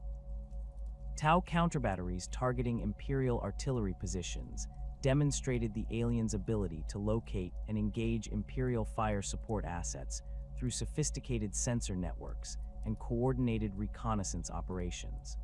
Imperial Basilisk batteries found themselves under constant threat from T'au hammerhead gunships and missile-equipped crisis teams that could approach undetected through the urban terrain. The loss of artillery support forced Imperial infantry units to rely on direct fire weapons against fortified positions that had been designed to withstand such attacks. The industrial warfare that developed during the siege revealed the extent of T'au technological advantages in precision manufacturing and automated production systems. Earth-cast facilities continued operating even under Imperial bombardment, producing replacement equipment and ammunition for T'au defensive forces through automated systems that required minimal direct supervision. Imperial forces discovered that capturing these facilities required specialized technical expertise that exceeded the capabilities of standard assault troops. Adeptus Mechanicus technical specialists accompanying Imperial forces provided crucial expertise in analyzing captured T'au technology while developing countermeasures for alien defensive systems. These tech adepts identified fundamental differences in T'au engineering principles that enabled their equipment to operate with efficiency levels that Imperial technology could not match. The aliens' integration of artificial intelligence systems into their military equipment created capabilities that challenged basic Imperial assumptions about machine consciousness and technological limitations. The siege's progression demonstrated the effectiveness of T'au defensive doctrine when applied to urban warfare scenarios that maximized their technological advantages while minimizing Imperial numerical superiority. The aliens' ability to coordinate defensive operations through multiple command levels enabled flexible responses to changing tactical situations while maintaining overall strategic coherence. Imperial forces found themselves engaged in a grinding campaign of attrition that played to T'au's strengths while negating many traditional Imperial advantages. The psychological impact of prolonged siege warfare began affecting Imperial morale as casualties mounted without corresponding territorial gains that justified the enormous resource expenditure. Imperial Guard units accustomed to rapid victory through overwhelming firepower found themselves engaged in methodical building to building fighting that required constant vigilance against T'au counterattacks. The aliens' ability to maintain defensive operations despite heavy casualties created uncertainty among Imperial commanders about the ultimate feasibility of capturing Daleth Prime through conventional assault methods. T'au defensive innovations during the siege included the deployment of experimental weapon systems that had not been encountered during previous Imperial operations against alien forces. These advanced technologies included enhanced railgun systems with improved targeting capabilities and experimental pulse weapons that delivered increased damage against Imperial armor. The appearance of these new weapon types suggested that T'au Earth caste engineers were rapidly developing countermeasures specifically designed to defeat Imperial equipment and tactics. The coordination between different T'au castes during the defensive operations demonstrated the effectiveness of their social organization in maintaining military effectiveness under extreme pressure. Fire caste warriors received constant support from Earth caste engineers who maintained equipment and constructed defensive positions, while water caste coordinators managed civilian evacuation and resource distribution. This integrated approach to defensive operations enabled T'au forces to maintain combat effectiveness while protecting non-combatant populations. Imperial recognition of T'au organizational effectiveness led to tactical modifications that emphasized disrupting alien command and control systems rather than attempting to overwhelm their defensive positions through direct assault. Special operations teams received missions to eliminate key T'au leaders and destroy communications equipment that enabled coordinated defensive responses. These targeted operations achieved limited success due to the redundant nature of T'au command systems and their ability to maintain operational effectiveness despite leadership casualties. The siege of Daleth Prime continued for months as both sides adapted their tactics to counter enemy innovations, while seeking decisive advantages that could break the strategic deadlock. Imperial forces maintained pressure on T'au defensive positions while developing new approaches to urban warfare that incorporated lessons learned from prolonged combat against technologically sophisticated opponents. The aliens' continued resistance demonstrated their commitment to defending their most important commercial center, while revealing the true extent of T'au military capabilities when applied to defensive operations. The prolonged siege of Daleth Prime had demonstrated the limitations of conventional Imperial assault tactics against sophisticated T'au defensive systems, but the aliens' response to these sustained attacks would reveal military capabilities that exceeded even the most pessimistic Imperial intelligence assessments. The emergence of Commander Shadowsun as the primary T'au military leader marked a fundamental shift in alien strategic thinking, introducing tactical innovations that would transform the nature of warfare throughout the Damocles Gulf region. Her appointment to overall command of fire caste forces reflected both her exceptional combat record and the T'au Empire's recognition that conventional defensive strategies would prove insufficient against the massive Imperial commitment to the Crusade. Shadowsun's military philosophy differed significantly from the methodical approaches that had characterized earlier T'au operations, emphasizing aggressive counterattacks and precision strikes that exploited Imperial weaknesses while maximizing the effectiveness of limited T'au resources. Her tactical doctrine incorporated lessons learned from extensive analysis of Imperial operational patterns, identifying consistent vulnerabilities in Imperial Guard coordination and supply management that could be exploited through carefully planned offensive operations. The commander's innovative approach to battlesuit warfare would introduce tactical concepts that Imperial forces had never encountered, creating new categories of threat that existing Imperial doctrine could not adequately address. The development of Shadowsun's stealth battlesuit represented a technological breakthrough that fundamentally altered the tactical balance throughout the contested region.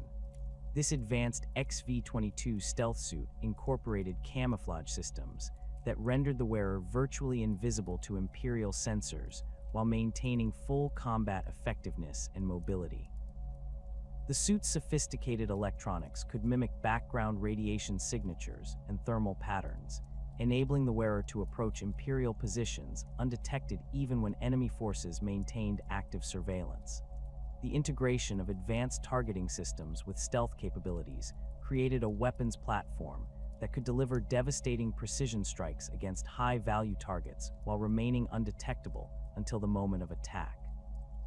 The tactical applications of stealth technology extended far beyond individual combat effectiveness, enabling Shadowsun to conduct reconnaissance missions that provided unprecedented intelligence about Imperial defensive preparations and command structures. Her ability to penetrate Imperial perimeters without detection allowed direct observation of enemy planning sessions and tactical briefings, providing insights into Imperial intentions that conventional intelligence gathering could never achieve. These reconnaissance capabilities enabled T'au forces to anticipate Imperial operations while identifying specific vulnerabilities that could be exploited through targeted countermeasures. Shadowsun's first major operation against Imperial forces targeted the command structure of the 23rd Cadian Shock Troops, whose regimental headquarters had been established in a heavily fortified compound outside Daleth Prime's industrial district. Imperial security measures included multiple perimeter checkpoints, automated sentry systems, and regular patrol schedules designed to prevent unauthorized access to sensitive areas.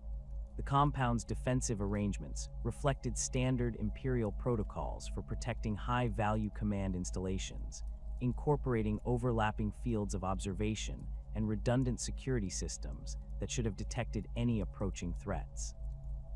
The infiltration commenced during the pre-dawn hours when Imperial surveillance systems experienced maximum difficulty distinguishing between legitimate patrol movements and potential hostile contacts.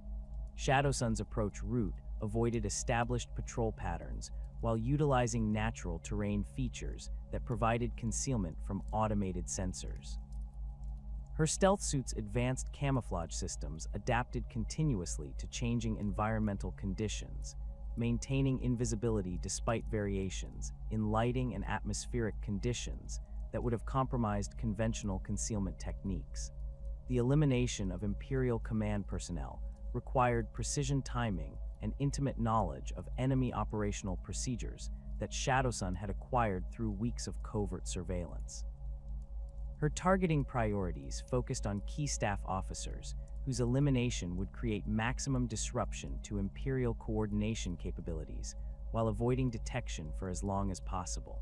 The use of silenced pulse weapons enabled sequential elimination of multiple targets without alerting nearby Imperial forces, while the stealth suit's mobility systems allowed rapid movement between different locations within the compound. The discovery of the command staff casualties occurred only after Shadowsun had withdrawn to a predetermined extraction point several kilometers from the Imperial compound. The systematic nature of the eliminations and the complete absence of evidence regarding the attacker's identity created confusion among surviving Imperial officers who could not explain how their security measures had been circumvented.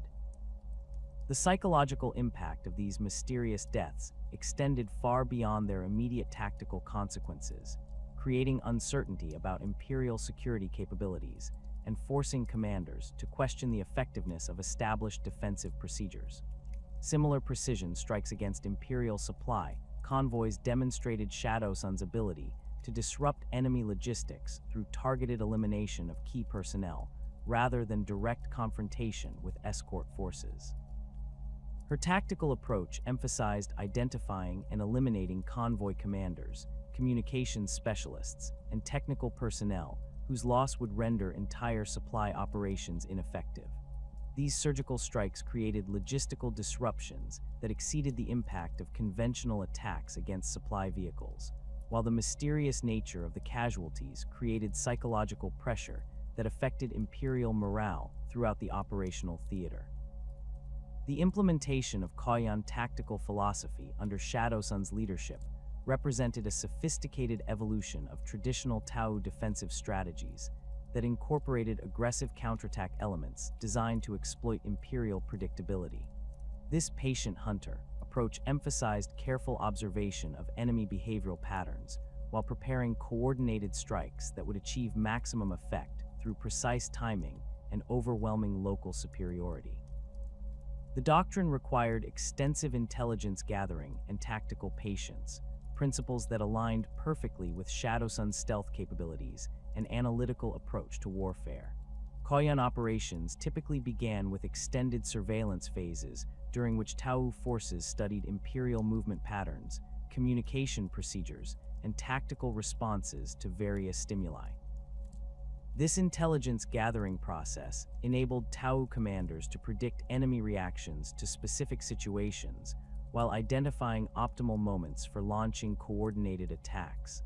The sophistication of this approach required unprecedented coordination between different T'au units and extensive preparation that could take weeks or months to complete properly. The tactical execution of Koyan strikes demonstrated the effectiveness of patient preparation combined with overwhelming force concentration at selected points of Imperial vulnerability.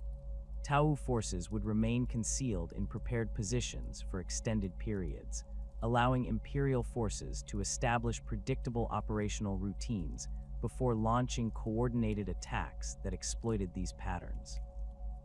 The sudden transition from passive observation to aggressive assault created tactical surprise that Imperial forces could not counter effectively, while the precision of T'au targeting eliminated key enemy assets before effective responses could be organized.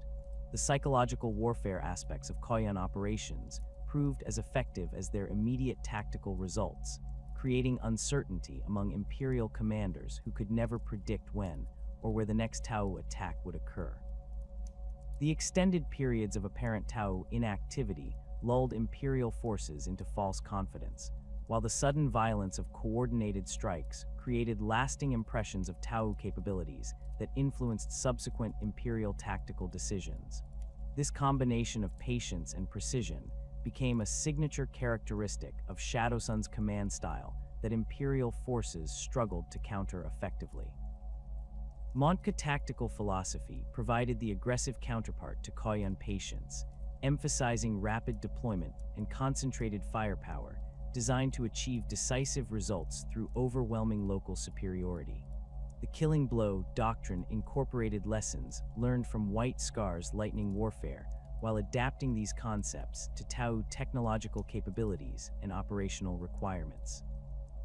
Shadow Sun's implementation of Montka tactics created new categories of threat that Imperial forces had not previously encountered, combining the speed of hit and run operations with the precision and coordination that characterized advanced T'au military technology. Montka operations typically commenced with rapid deployment of multiple T'au units against carefully selected Imperial targets, utilizing superior mobility and communications to achieve tactical surprise while maintaining coordination between different attack elements. The doctrine emphasized achieving decisive results through concentrated application of firepower rather than prolonged engagement, enabling T'au forces to inflict maximum damage while minimizing their own casualties through rapid withdrawal after mission completion. This approach maximized the effectiveness of limited T'au resources while exploiting Imperial weaknesses in rapid response and tactical flexibility. The coordination required for effective Montka operations demonstrated the sophisticated command and control capabilities that enabled T'au forces to maintain tactical coherence during high-speed operations across multiple engagement zones. Shadowsun's personal involvement in these operations provided real-time tactical leadership, while her stealth capabilities enabled reconnaissance and target designation that enhanced the effectiveness of supporting units. The integration of her individual capabilities with larger T'au formations created tactical synergies that Imperial forces could not replicate through their existing organizational structures. The combination of Koyan and Montka philosophies under Shadowsun's strategic oversight created a comprehensive tactical framework that adapted to specific operational requirements while maintaining consistent pressure on Imperial forces throughout the contested region. Patient observation phases enabled identification of optimal targets for rapid strike operations, while the threat of sudden attacks forced Imperial commanders to maintain constant vigilance that degraded their operational effectiveness over extended periods. This integrated approach to tactical planning represented a significant evolution in T'au military doctrine that reflected both technological capabilities and sophisticated understanding of Imperial weaknesses.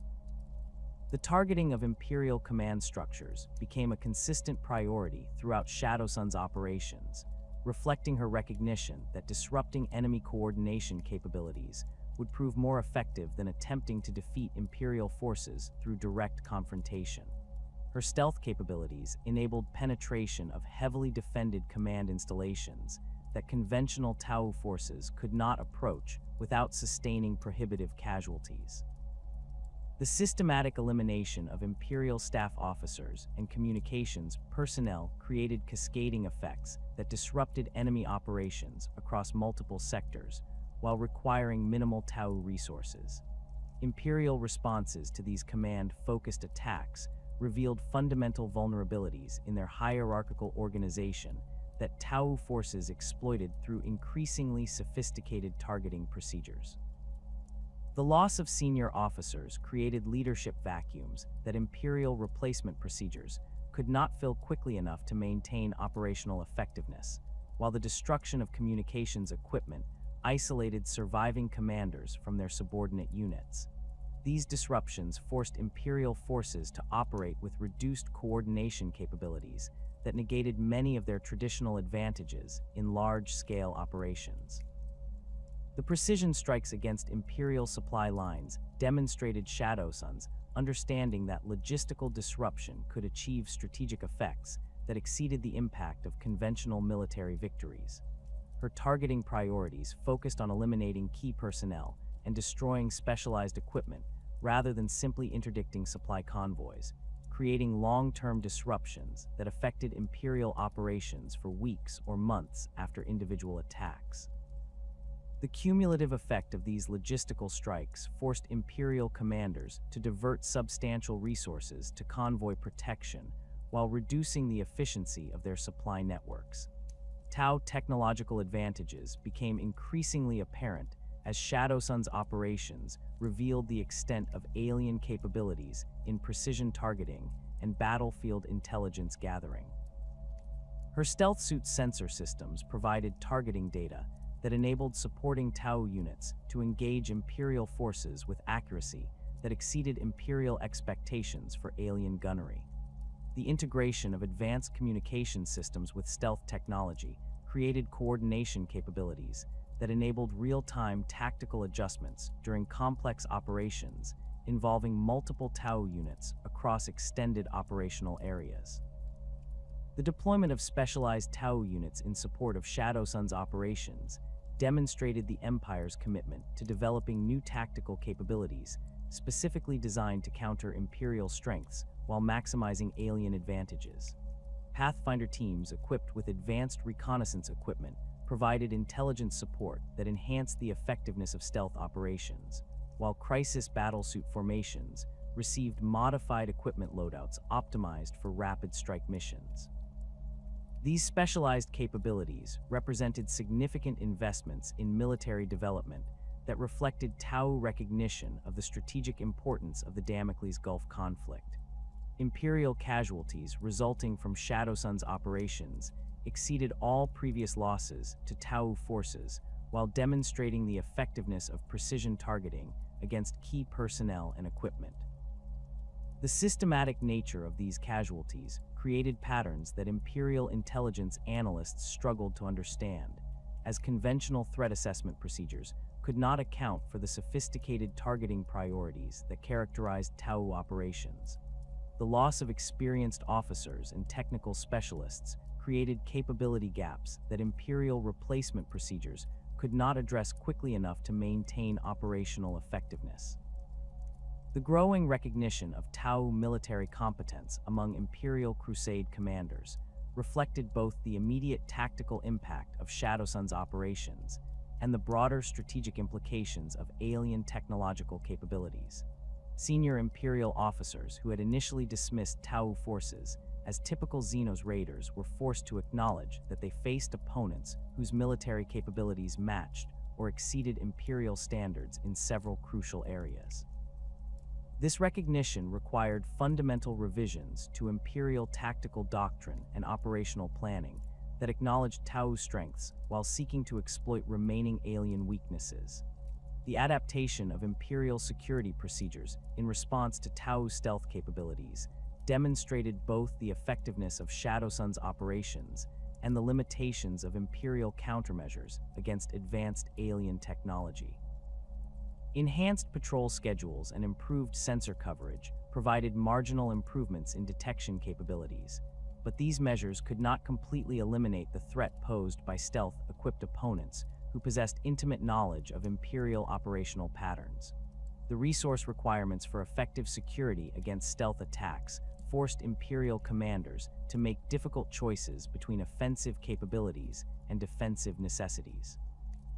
The strategic implications of Shadowsun's tactical innovations extended far beyond their immediate impact on Crusade operations, suggesting fundamental changes in the nature of warfare that would affect Imperial military doctrine throughout the Eastern Fringe. The combination of advanced technology with sophisticated tactical planning created new categories of threat that existing Imperial procedures could not address effectively. The success of these innovations provided other T'au commanders with proven methods for countering Imperial advantages, while demonstrating the effectiveness of coordinated multi-cast operations in achieving strategic objectives against numerically superior opponents. The emergence of Hive Fleet Gorgon in the Damocles Gulf region occurred without warning during the height of Shadowsun's most successful operations against Imperial Crusade forces. Long-range auger arrays stationed on the outer rim of the contested zone detected massive biosignatures approaching from the galactic east, moving with the characteristic purposeful drift that Imperial Navy officers had learned to associate with Tyranid Hive fleets. The initial sensor readings suggested a relatively modest Tyranid presence, perhaps a splinter fleet separated from one of the larger Hive fleets that had previously ravaged Imperial territory. This assessment would prove catastrophically incorrect, as the true scale of Hive Fleet Gorgon became apparent over the following weeks. Imperial astropaths throughout the region began experiencing severe psychic disturbances as the Tyranid fleet approached, their sensitive minds detecting the alien presence through the warp long before conventional sensors could provide accurate readings. These psychic phenomena manifested as recurring nightmares filled with images of endless hunger and biological horror, while several astropaths suffered complete mental breakdown as the shadow in the warp began affecting their ability to maintain coherent thought processes. The gradual intensification of these psychic disturbances provided Imperial commanders with their first indication that they faced a Tyranid threat of unprecedented magnitude.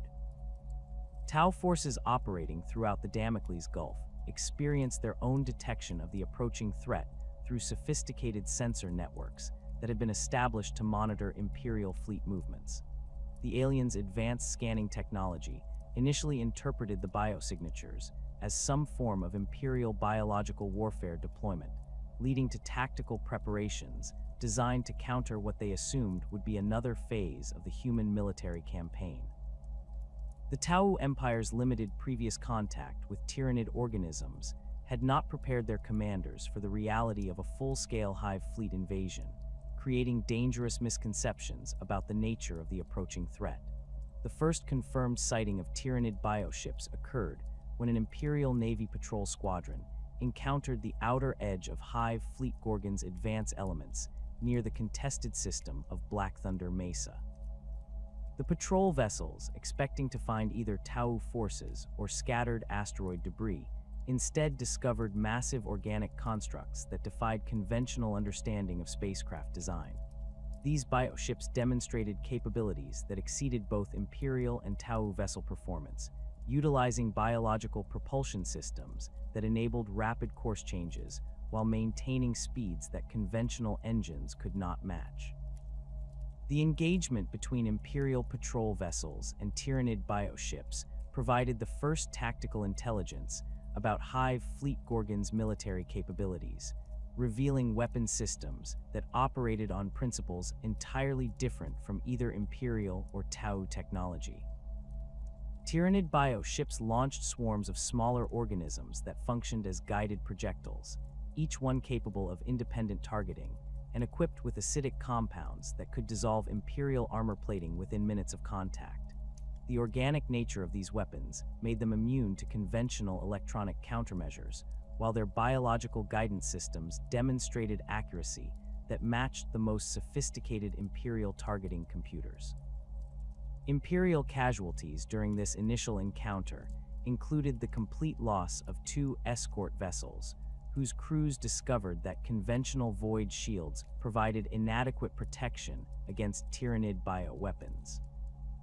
The acidic projectiles penetrated Imperial defensive systems through methods that Imperial technical specialists could not immediately understand, while the bioship's ability to regenerate damage from Imperial weapons fire suggested biological processes that operated faster than standard Imperial repair procedures. The surviving patrol vessel's astropath managed to transmit a warning message before the ship's destruction, providing Imperial commanders with their first accurate assessment of the tyrannid threat. T'au forces received confirmation of the new threat when their own reconnaissance elements encountered tyrannid organisms on the contested world of Cronus, where fire cast units had been conducting defensive operations against expected Imperial counterattacks. The appearance of tyrannid creatures on the planetary surface occurred without any detected orbital insertion, suggesting that the aliens possessed infiltration capabilities that exceeded both Imperial and T'au detection systems. These initial tyrannid organisms demonstrated biological adaptations that enabled survival in environments that would prove lethal to most other life forms, while their aggressive behavior patterns indicated predatory instincts focused on consuming any available organic matter. The first major tyrannid planetary assault targeted the agricultural world of Agrelin, whose extensive food production facilities represented an ideal source of biomass for the expanding Hive fleet. Tyrannid bioships established orbital positions above the planet before releasing massive waves of mycetic spores that delivered assault organisms directly to the surface without requiring conventional landing craft or orbital insertion procedures.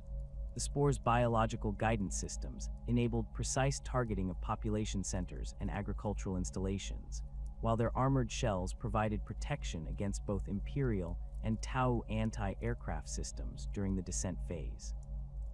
Imperial Guard units defending Agrelin encountered tyrannid ground forces that operated according to biological imperatives entirely different from the tactical doctrines that characterized human or T'au military operations.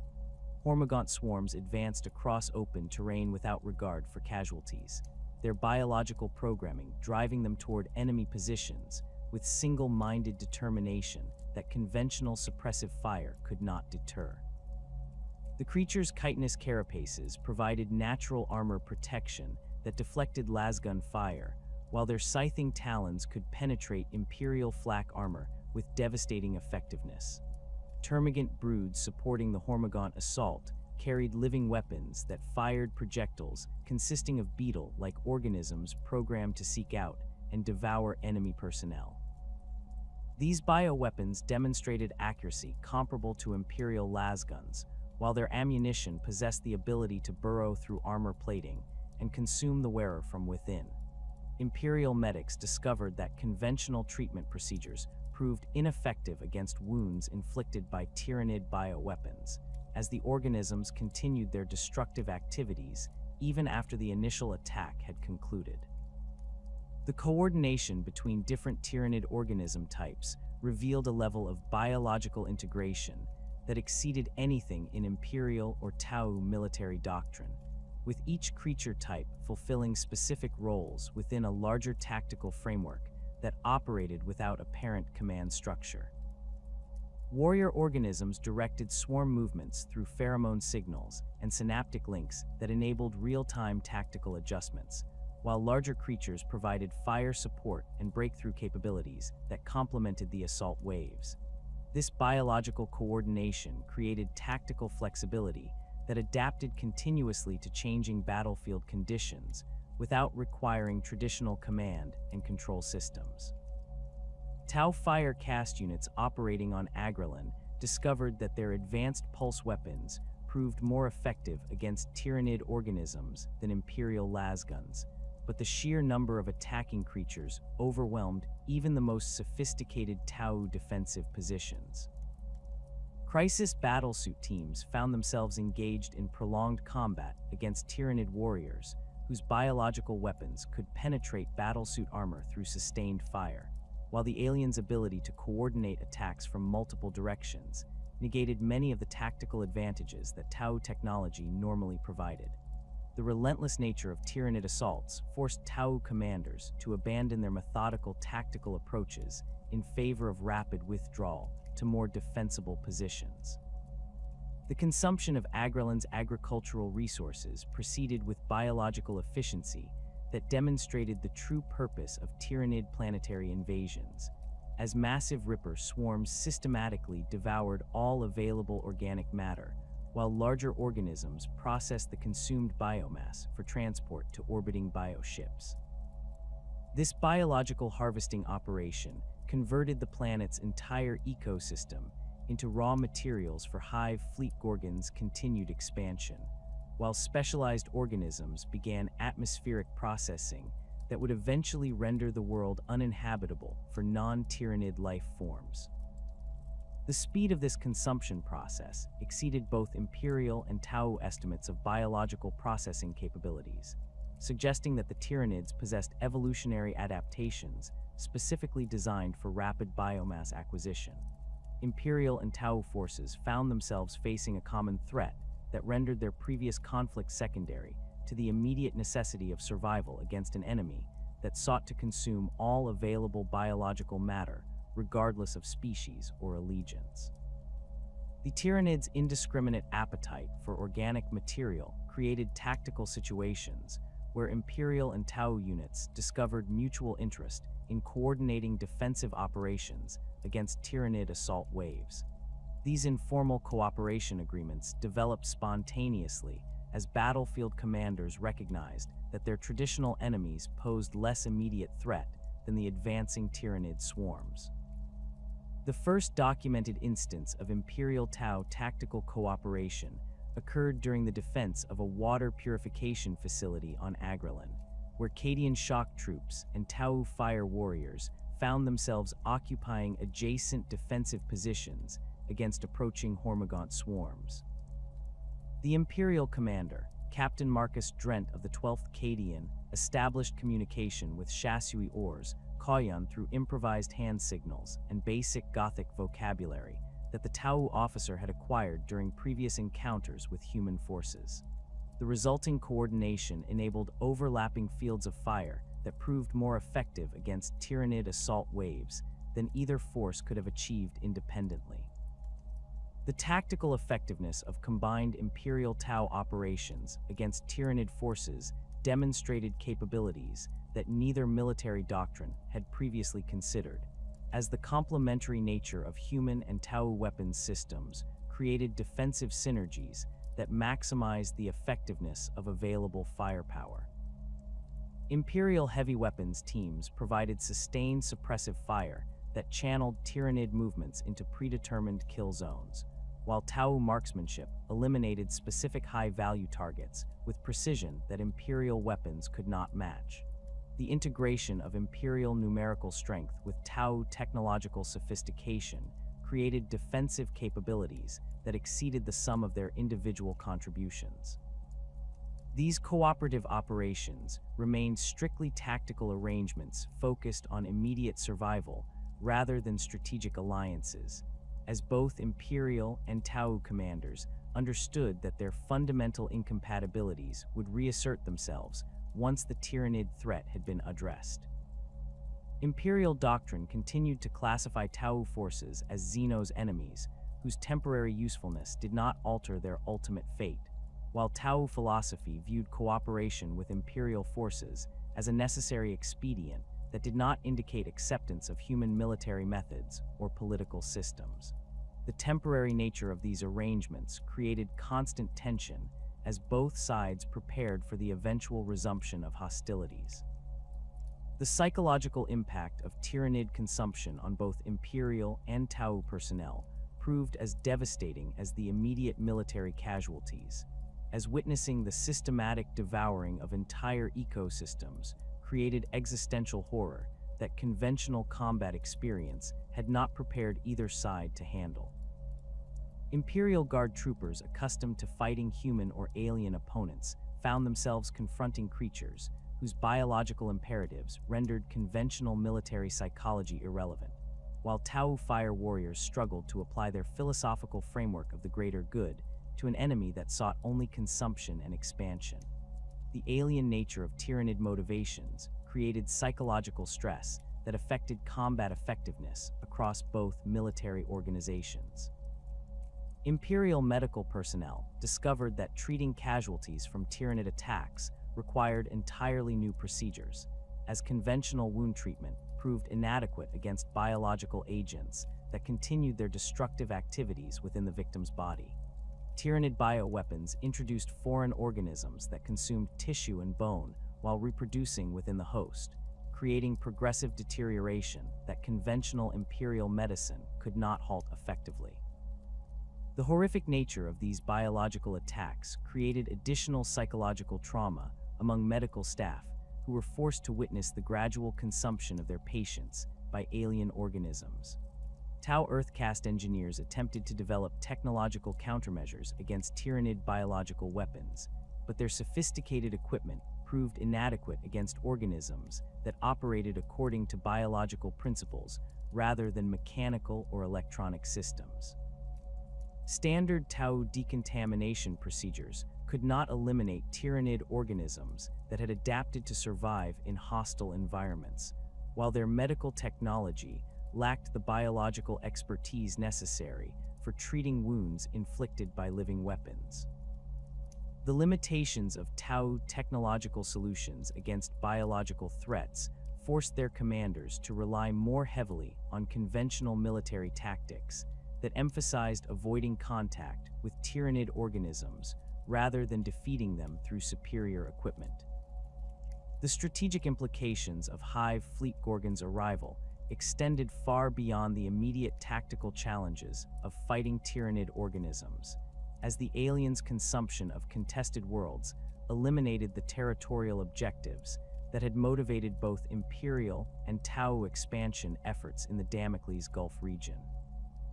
The systematic devouring of planetary resources rendered traditional concepts of conquest and occupation meaningless, while the threat of biological consumption forced both sides to reconsider their strategic priorities in light of an enemy that could not be negotiated with or defeated through conventional military means.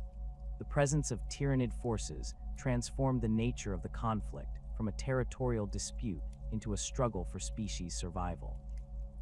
Imperial logistics networks faced unprecedented challenges as Tyranid bioships began intercepting supply convoys with weapons and tactics that conventional escort procedures could not counter effectively. The aliens' ability to track Imperial vessels through biological sensors that operated independently of conventional detection methods enabled precise interception of supply shipments, while their bioweapons proved capable of penetrating Imperial transport hulls and consuming cargo before it could reach its intended destination. These supply interdiction operations forced Imperial commanders to divert substantial military resources to convoy protection while reducing the efficiency of their logistical operations. T'au supply lines experienced similar disruption as Tyranid organisms demonstrated the ability to infiltrate T'au vessels and facilities through methods that their security systems could not detect or prevent. The biological nature of Tyranid infiltration techniques rendered conventional T'au countermeasures ineffective, while the aliens' consumption of T'au equipment and personnel created cascading failures throughout their logistical networks. The systematic nature of these disruptions suggested that Tyranid organisms possessed intelligence-gathering capabilities that enabled them to identify and target the most vulnerable elements of both Imperial and T'au military infrastructure. The consumption of key strategic worlds by Tyranid forces eliminated crucial staging areas and supply depots that both Imperial and T'au forces had relied upon for sustaining their military operations throughout the Damocles Gulf region. The loss of these facilities forced both sides to establish new logistical arrangements while operating under constant threat of Tyranid attack, creating resource constraints that affected their ability to maintain effective military operations. The cumulative impact of these losses began forcing both Imperial and T'au commanders to consider strategic withdrawal from contested territories, as Tyranid consumption rendered continued military operations increasingly unfeasible. The systematic consumption of contested worlds by Hive Fleet Gorgon forced T'au military commanders to accelerate technological development programs that had been progressing through normal Earth-cast research channels. The unprecedented nature of the Tyranid threat demanded immediate solutions that could counter biological weapons and swarm tactics that neither Imperial nor T'au doctrine had previously addressed. Earthcast engineering teams working in facilities across the T'au Empire received emergency authorization to deploy experimental technologies that had not completed standard testing protocols, while Firecast field commanders gained unprecedented authority to modify existing equipment configurations based on battlefield observations. The deployment of advanced XV-8 Crisis Battlesuit variants marked the first major technological adaptation specifically designed to counter both Imperial heavy weapons and Tyranid biological attacks. These enhanced battlesuits incorporated improved armor plating that utilized layered ceramic composites capable of deflecting Imperial lascannon fire while providing protection against Tyranid acid attacks that had proven capable of dissolving standard battlesuit components. The integration of enhanced life support systems enabled extended operations in environments contaminated by Tyranid spores, while improved targeting computers provided accuracy advantages that proved crucial when engaging multiple enemy types simultaneously. Crisis battlesuit weapon loadouts underwent systematic modification to address the diverse threats encountered during the three-way conflict that had developed throughout the Damocles Gulf region. Plasma rifles received enhanced cooling systems that enabled sustained fire against Tyranid swarms without the overheating problems that had limited their effectiveness during prolonged engagements. Fusion blasters incorporated improved targeting matrices that enabled precision strikes against Imperial armor while maintaining the penetration capabilities necessary for eliminating Tyranid warrior organisms whose chitinous carapaces had proven resistant to conventional pulse weapons. The development of specialized missile systems for crisis battlesuits reflected T'au recognition that their existing weapons required supplementation with area effect capabilities designed specifically for engaging Tyranid swarm formations. These smart missile systems incorporated biological detection sensors that could differentiate between Tyranid organisms and Imperial or T'au personnel, enabling precise targeting in complex battlefield environments where multiple factions operated in close proximity. The missile's guidance systems utilized advanced artificial intelligence protocols that enabled real-time target prioritization based on threat assessment algorithms developed through analysis of Tyranid behavioral patterns. Broadside battlesuit modifications focused on enhancing their anti-armor capabilities, while providing options for engaging the massive Tyranid creatures that conventional weapons could not eliminate effectively. The deployment of experimental railgun variants with increased power output enabled penetration of Imperial Land Raider armor, while delivering sufficient kinetic energy to disable Tyranid Carnifex organisms through catastrophic tissue damage. High-yield missile systems provided area suppression capabilities that proved effective against both Imperial Guard formations and Tyranid Ripper swarms, while advanced targeting systems enabled simultaneous engagement of multiple target types during complex battlefield situations. Stealth battlesuit technology received priority development attention as T'au commanders recognized the tactical advantages provided by units capable of operating undetected in environments where three different military forces maintained overlapping surveillance systems.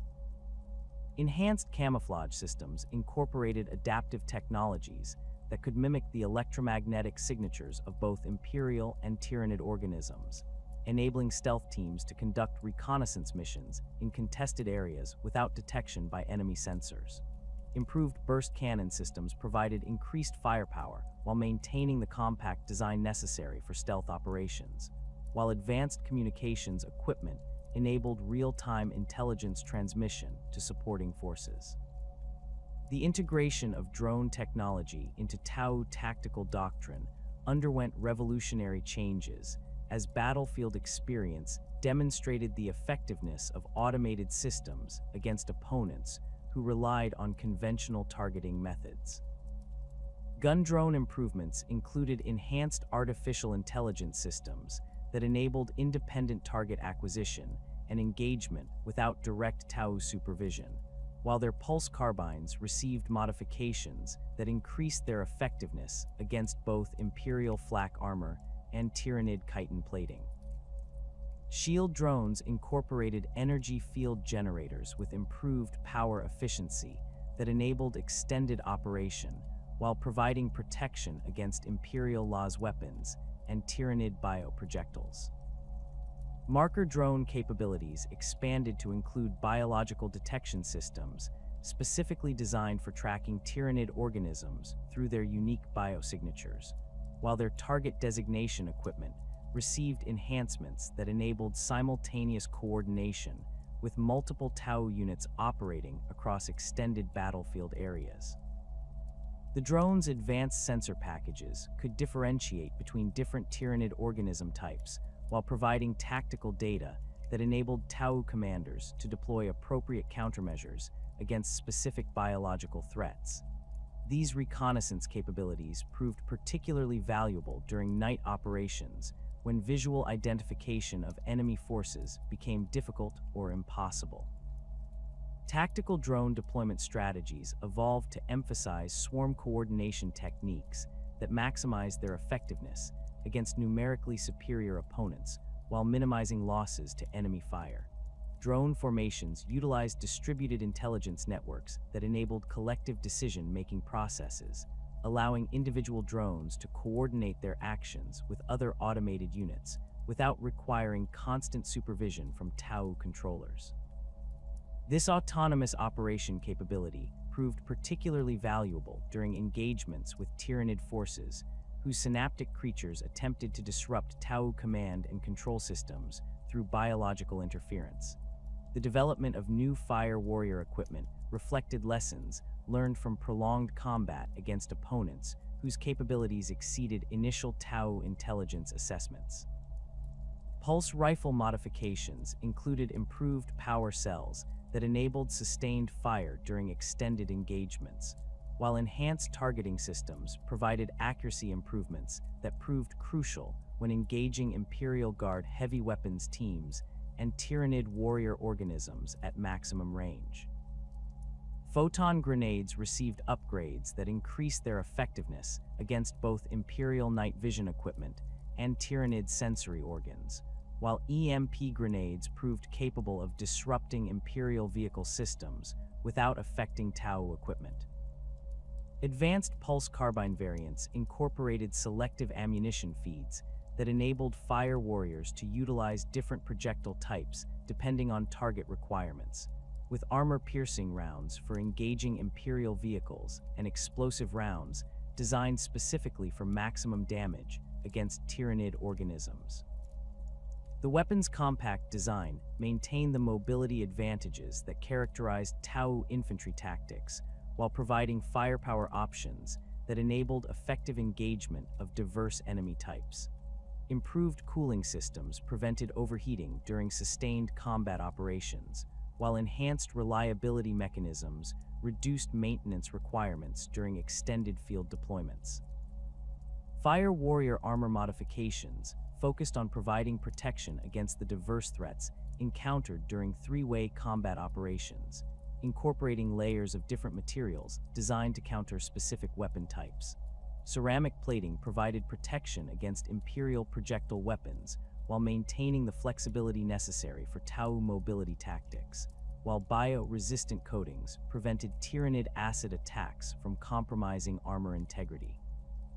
Enhanced life support systems enabled operation in environments contaminated by Tyranid spores or Imperial chemical weapons, while improved communications equipment maintained squad coordination despite enemy jamming attempts.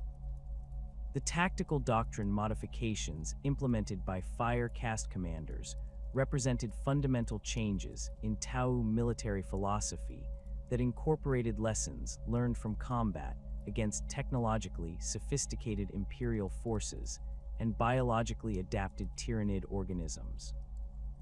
Traditional T'au emphasis on long-range precision fire required supplementation with close combat capabilities designed for situations where enemy forces could close to short range despite T'au firepower advantages. These doctrinal changes emphasized tactical flexibility and rapid adaptation to changing battlefield conditions rather than rigid adherence to predetermined tactical plans. Koyan tactical philosophy received significant refinement as T'au commanders discovered that patient observation techniques could provide crucial intelligence about both Imperial operational patterns and Tyranid behavioral characteristics.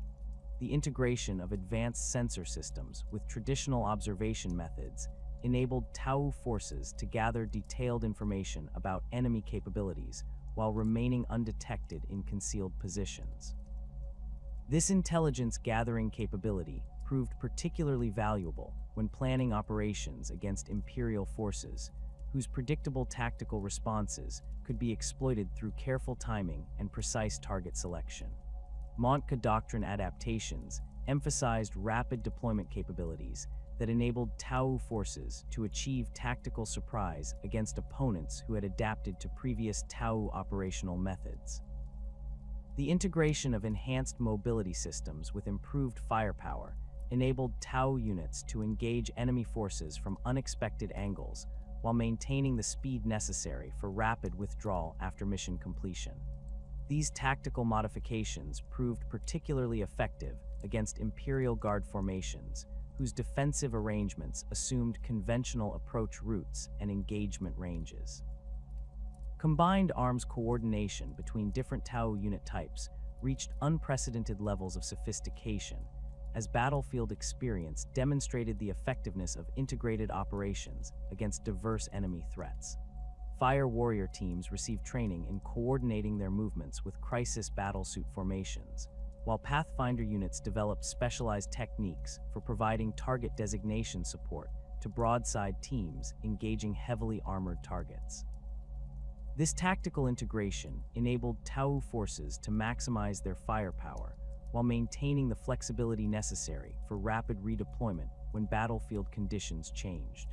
The development of specialized anti-Imperial tactics reflected detailed analysis of human military capabilities and organizational weaknesses that T'au intelligence services had identified through extensive battlefield observation.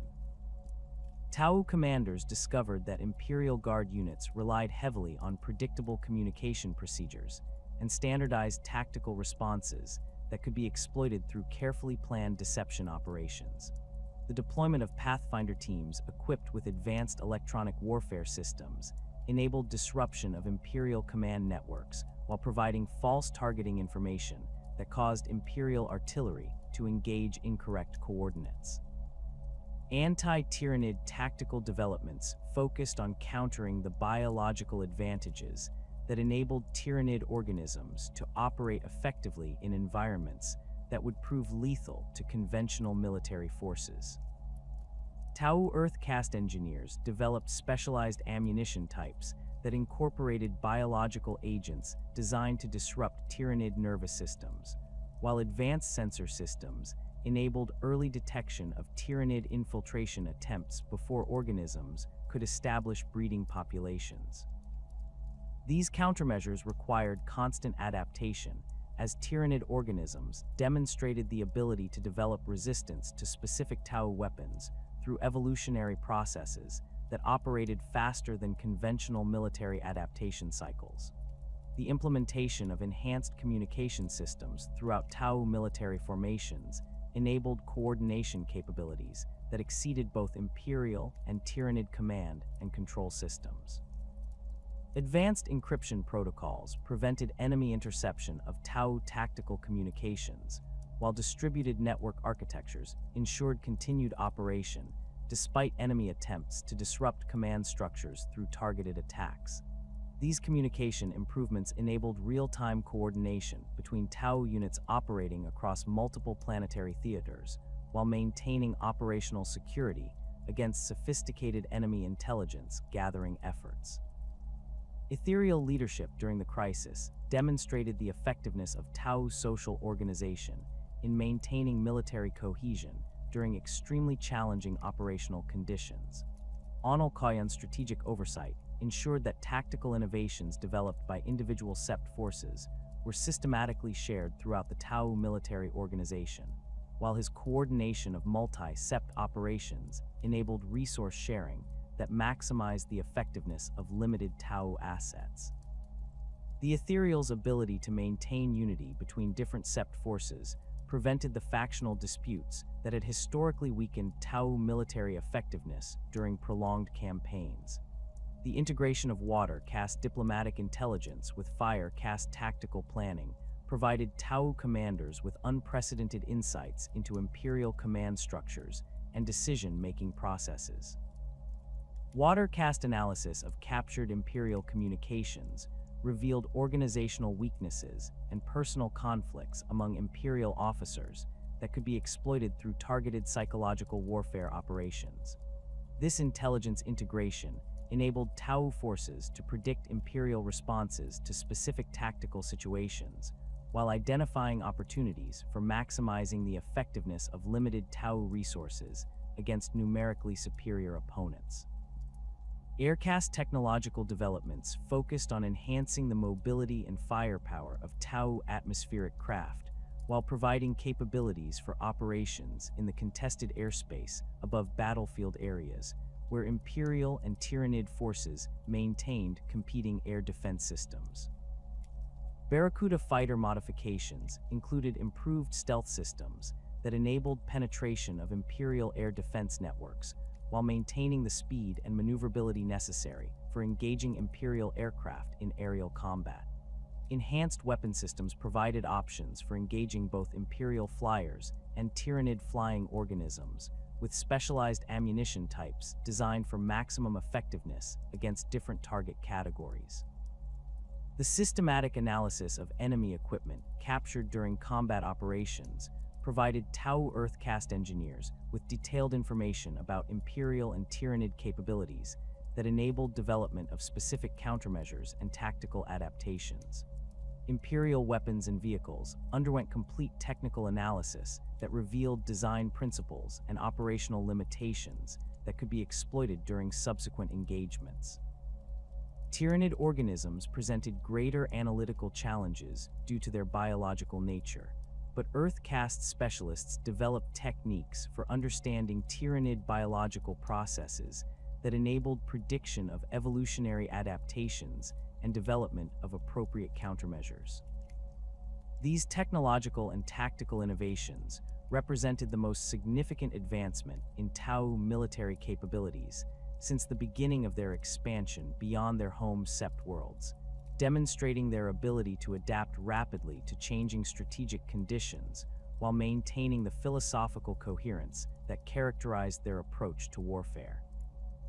The integration of advanced technology with sophisticated tactical doctrine created military capabilities that enabled T'au forces to operate effectively against multiple enemy types simultaneously while preserving their essential character as a technologically advanced civilization committed to the principles of the greater good. The systematic consumption of contested worlds by Hive Fleet Gorgon had fundamentally altered the strategic calculus governing the Damocles Gulf Crusade, transforming what had begun as a conventional territorial conquest into a desperate struggle for survival against an enemy that sought to devour all biological matter, regardless of species or allegiance. Imperial commanders found themselves managing a three-way conflict that stretched their resources beyond sustainable limits while facing opponents whose capabilities exceeded all previous intelligence assessments.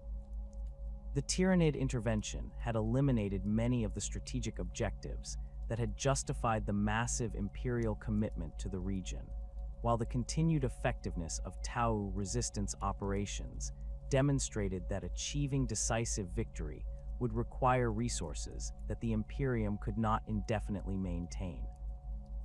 The logistical strain of supporting major military operations across multiple contested systems began creating serious supply shortages that affected Imperial combat effectiveness throughout the Crusade theater.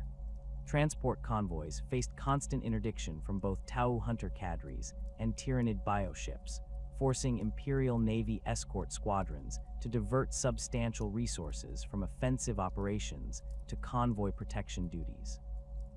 The loss rates among supply vessels exceeded sustainable levels, while the consumption of entire worlds by Tyranid forces eliminated forward supply bases that had been essential for maintaining operations in the outer regions of the Damocles Gulf.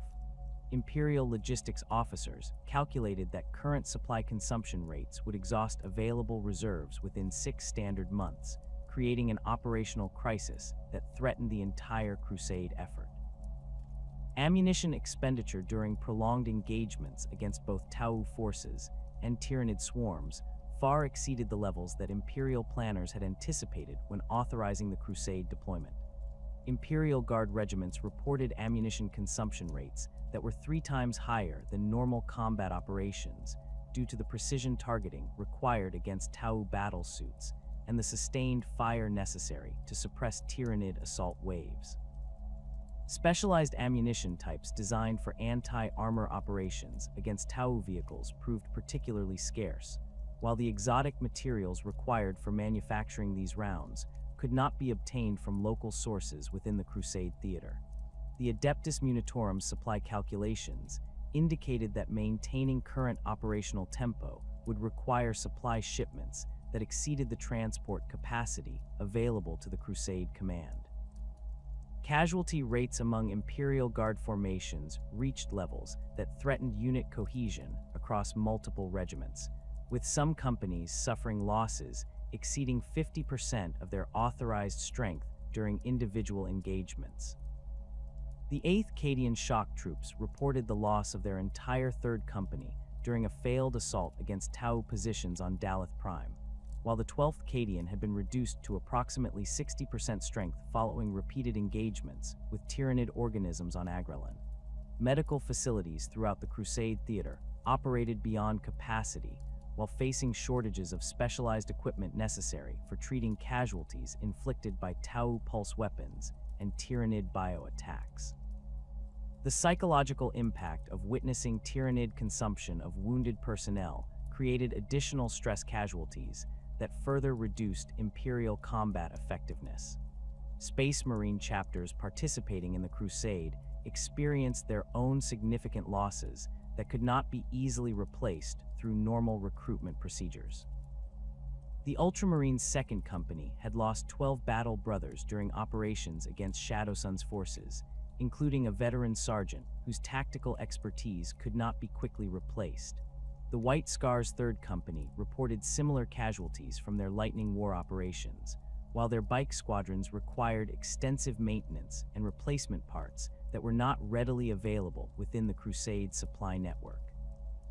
The specialized nature of Astartes' equipment meant that battle damage often required complete replacement rather than field repair, creating logistical demands that strained the Crusade's limited technical resources. Imperial Navy losses included several escort vessels destroyed during convoy protection duties and 2 cruisers severely damaged during orbital bombardment operations against T'au defensive installations. The battlecruiser Dominus Astra required extensive repairs following damage from T'au railgun batteries, while its crew had suffered casualties that affected operational efficiency across multiple ship departments. Replacement personnel for specialized naval positions could not be obtained locally, requiring transfers from other Imperial fleet commands that were reluctant to weaken their own operational capabilities.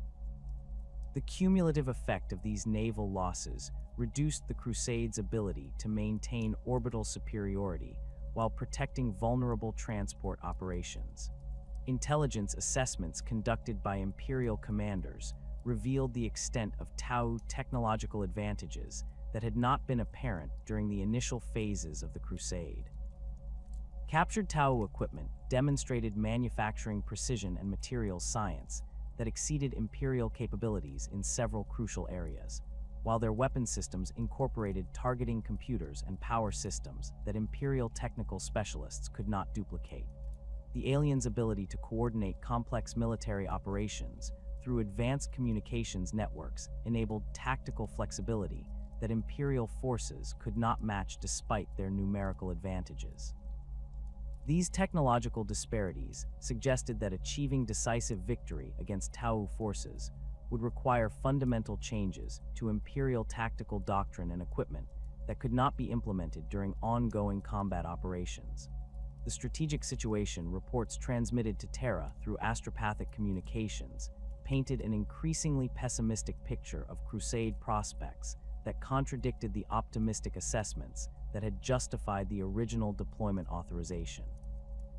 Imperial commanders acknowledged that the three-way nature of the conflict had created tactical complications that exceeded their ability to resolve through conventional military means, while the tyrannid consumption of contested worlds had eliminated many of the territorial objectives that had motivated the Crusade.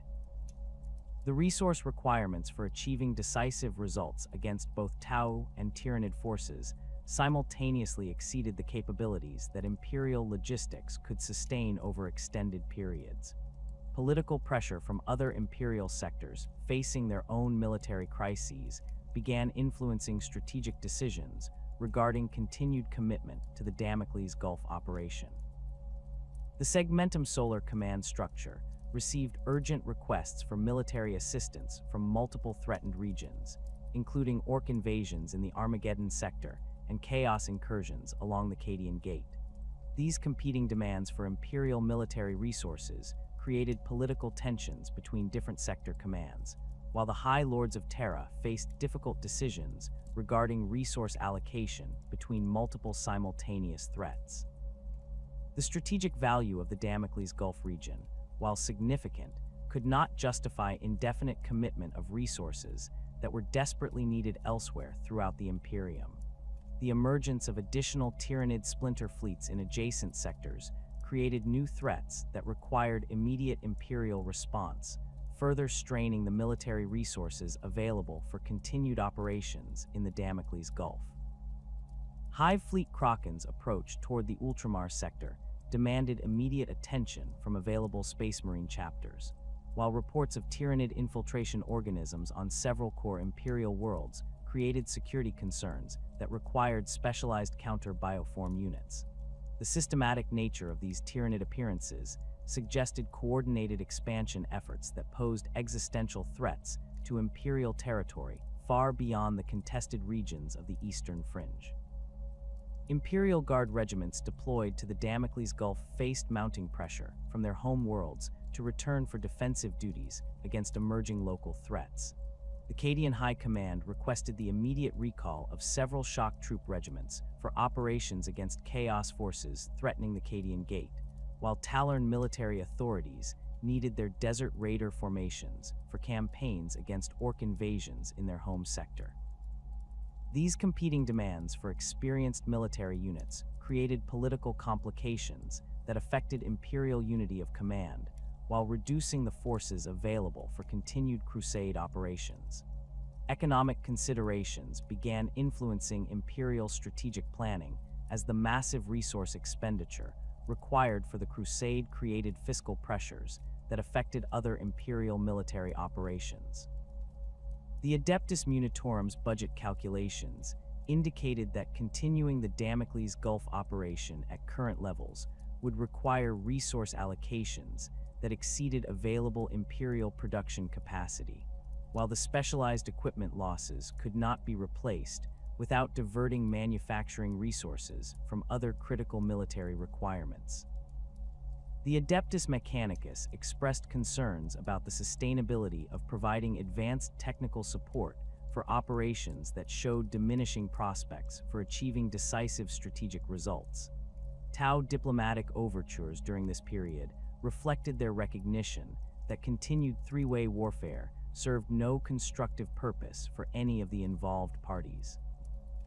Watercast ambassadors attempted to establish communication channels with Imperial authorities through captured Imperial personnel who had demonstrated willingness to engage in dialogue. These diplomatic initiatives emphasized the mutual threat posed by Tyranid forces, while suggesting that temporary cessation of hostilities would benefit both Imperial and T'au interests in addressing the biological menace. The aliens' diplomatic proposals included territorial concessions and technology sharing agreements that demonstrated their understanding of Imperial strategic concerns. Imperial responses to T'au diplomatic initiatives revealed the complex political considerations that influenced military decision-making at the highest levels of Imperial authority. While Imperial doctrine prohibited formal negotiations with Xenos species, the practical necessity of addressing the Tyranid threat created circumstances that required flexibility in applying established policies. Senior Imperial commanders recognized that continued warfare against T'au forces, while simultaneously fighting Tyranid organisms, created tactical disadvantages that could result in the complete loss of Imperial presence in the Eastern Fringe region. The gradual recognition among Imperial High Command that the Crusade had reached an unsustainable stalemate occurred through a series of strategic assessments that acknowledged the limitations of conventional military solutions to the complex threats present in the Damocles Gulf region. T'au technological advantages had proven more significant than initial intelligence estimates suggested, while their adaptive capabilities enabled continuous improvement in their military effectiveness despite Imperial pressure. The Tyranid intervention had fundamentally altered the strategic environment by eliminating territorial objectives, while creating new threats that required different tactical approaches than those developed for fighting human or conventional alien opponents. Military advisors within the Crusade command structure began developing contingency plans for strategic withdrawal that would preserve Imperial military assets while maintaining defensive positions capable of containing T'au expansion toward core Imperial territories. These withdrawal scenarios emphasized the establishment of fortified monitoring stations along key transit routes, while concentrating remaining Imperial forces at strategic locations that could serve as bases for future operations. The complexity of coordinating simultaneous withdrawal operations across multiple contested systems required careful planning to prevent T'au forces from exploiting Imperial movements while maintaining security against Tyranid infiltration. Resource depletion calculations conducted by Imperial logistics specialists revealed that maintaining current operational levels would exhaust critical supplies within months rather than the years that would be necessary for achieving decisive military victory. Specialized ammunition stocks had fallen below minimum operational requirements, while replacement parts for Imperial vehicles and equipment could not be obtained quickly enough to maintain combat readiness across all deployed units. The cumulative effect of these supply shortages created cascading failures in Imperial military effectiveness that reduced their ability to conduct offensive operations while maintaining adequate defensive capabilities. The mounting casualties among experienced Imperial personnel created capability gaps that could not be filled through normal replacement procedures during ongoing combat operations. Veteran sergeants and technical specialists, whose expertise had been crucial for maintaining unit effectiveness, could not be replaced by inexperienced personnel who lacked the specialized knowledge necessary for operating in the complex tactical environment of the Damocles Gulf. The loss of institutional knowledge represented by these casualties reduced Imperial tactical flexibility while creating training requirements that exceeded available time and resources. Political pressure from Terra intensified as other Imperial sectors reported increasing threats that required immediate military intervention. The Adeptus Terra's strategic planning councils identified multiple crisis situations that demanded resources currently committed to the Damocles Gulf operation, while the political costs of continued casualties without corresponding strategic gains created pressure for policy changes. The High Lords of Terra faced difficult decisions regarding resource allocation between competing strategic priorities, with the Damocles Gulf operation representing only one of many simultaneous military commitments that exceeded available Imperial capabilities. The negotiated ceasefire that eventually emerged from these strategic pressures represented a pragmatic recognition of military realities rather than a formal diplomatic agreement between Imperial and T'au authorities. Imperial commanders established informal communication protocols with T'au forces that enabled coordination of anti-Tyranid operations, while maintaining the fiction that no official negotiations had occurred with Xeno's representatives. These arrangements allowed both sides to concentrate their military resources against the Tyranid threat, while avoiding the political complications that would result from formal diplomatic recognition. Withdrawal planning proceeded according to carefully developed schedules that prioritized the preservation of Imperial military assets while maintaining defensive capabilities along strategic transit routes. Imperial Guard regiments began systematic redeployment to rear area positions that could serve as staging points for future operations, while Space Marine chapters received new assignments that utilized their specialized capabilities in other threatened sectors. The Imperial Navy coordinated transport operations that moved personnel and equipment to secure locations, while maintaining patrol schedules that prevented T'au forces from exploiting Imperial movements. The establishment of monitoring stations throughout the contested region provided Imperial forces with intelligence gathering capabilities that enabled continued surveillance of T'au activities while maintaining early warning systems against potential future expansion efforts. These installations incorporated advanced sensor equipment and communication systems that could detect T'au fleet movements while providing secure bases for reconnaissance operations.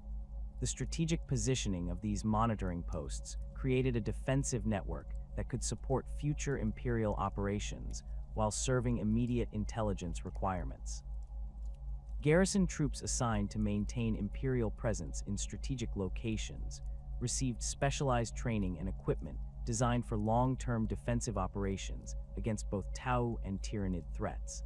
These forces operated under modified tactical doctrines that emphasize surveillance and intelligence gathering rather than offensive operations, while their defensive positions incorporated lessons learned from prolonged combat against technologically sophisticated opponents.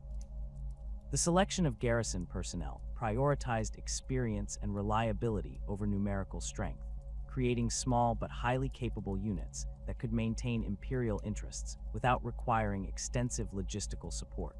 The formal conclusion of the Damocles Gulf Crusade marked the end of the most significant Imperial military commitment to the Eastern Fringe since the Great Crusade, leaving behind a complex legacy that would influence Imperial-T'au relations for millennia to come. The withdrawal of major Imperial forces from the contested region occurred gradually over 18 standard months, with careful coordination between different Imperial agencies to ensure that strategic assets were preserved while maintaining defensive capabilities along crucial border zones. The process required unprecedented logistical planning as transport fleets moved entire regiments and their equipment across vast interstellar distances while maintaining operational security against potential T'au interdiction attempts. The establishment of the Damocles Gulf as a permanent contested frontier zone represented a fundamental shift in Imperial strategic doctrine regarding Xeno's containment. Rather than pursuing complete territorial conquest or alien extermination, Imperial planners accepted the reality of T'au technological capabilities and established defensive positions designed to monitor alien activities while preventing further expansion toward core Imperial territories. This approach required the construction of fortified monitoring stations throughout the region, each equipped with advanced sensor arrays and communication systems capable of detecting T'au fleet movements at extended ranges while providing early warning of potential expansion efforts. Imperial garrison forces assigned to these frontier positions operated under modified tactical doctrines that emphasized intelligence gathering and defensive operations rather than aggressive expansion. The 47th Cadian Defense Regiment received permanent assignment to the fortress world of Agrellan Prime, where their responsibilities included maintaining surveillance of T'au shipping routes while coordinating with Imperial Navy patrol squadrons conducting reconnaissance missions throughout the contested zone.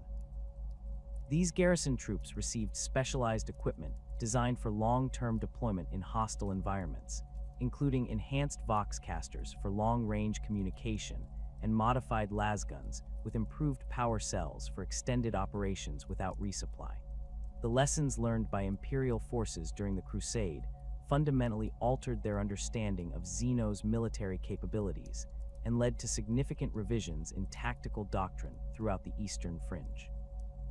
Imperial Guard training manuals incorporated new sections addressing the challenges of fighting technologically sophisticated alien opponents, emphasizing the importance of combined arms coordination and tactical flexibility when facing enemies equipped with advanced targeting systems and mobile weapons platforms.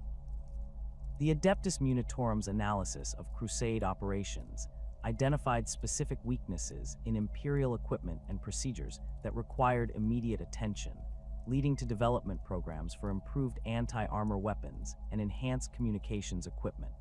Space Marine chapters that participated in the Crusade carried their combat experience to other theaters of operation throughout the Imperium, spreading tactical innovations and strategic insights gained from fighting T'au forces. The Ultramarines incorporated lessons learned from urban warfare on Daleth Prime into their training programs, developing new techniques for operating in environments where enemy forces possessed technological advantages in precision targeting and coordinated fire support. Captain Cato Sicarius's tactical assessments became required reading for Astartes officers throughout Ultramar, while his recommendations for countering alien stealth technology influenced equipment development across multiple Space Marine chapters. The White Scar's Lightning War experiences provided valuable insights into the limitations of mobility-based tactics against opponents equipped with advanced sensor systems and coordinated air defense networks. Captain Corsaro Khan's operational reports emphasized the importance of maintaining tactical unpredictability while developing countermeasures for enemy adaptation to Imperial operational patterns. The chapter's modified bike squadrons received enhanced electronic warfare equipment designed to counter alien targeting systems, while their land speeder formations incorporated improved stealth capabilities that enabled continued reconnaissance operations despite enhanced enemy detection systems. Imperial Navy tactical doctrine underwent significant revision based on combat experience against T'au vessels, equipped with railgun technology and advanced maneuvering systems. Fleet engagement protocols incorporated new formations designed to maximize Imperial firepower advantages while minimizing exposure to precise alien weapons that could eliminate individual vessels through concentrated fire. The Imperial Navy's technical specialists developed enhanced armor configurations and improved void shield systems specifically designed to counter T'au weapons technology, while their gunnery training programs emphasized the importance of coordinated fire patterns that could overwhelm alien defensive systems. T'au forces emerged from the conflict with their own comprehensive understanding of Imperial military capabilities and organizational structures that would influence their strategic planning for future expansion efforts. Earthcast analysis of captured Imperial equipment revealed manufacturing techniques and design principles that enabled them to develop specific countermeasures for Imperial weapon systems, while their study of Imperial tactical communications provided insights into human command structures and decision-making processes. The systematic nature of T'au intelligence gathering during the Crusade created detailed databases of Imperial capabilities that would prove invaluable during subsequent conflicts. The technological innovations developed by T'au forces during the Crusade became standard equipment throughout their military organization, with improved battlesuit designs and enhanced weapons systems being deployed to sept worlds across the expanding T'au Empire. The XV-22 stealth suit technology, pioneered by Commander Shadowsun, underwent further refinement and mass production, creating specialized units capable of conducting reconnaissance and assassination missions against Imperial targets throughout the Eastern Fringe.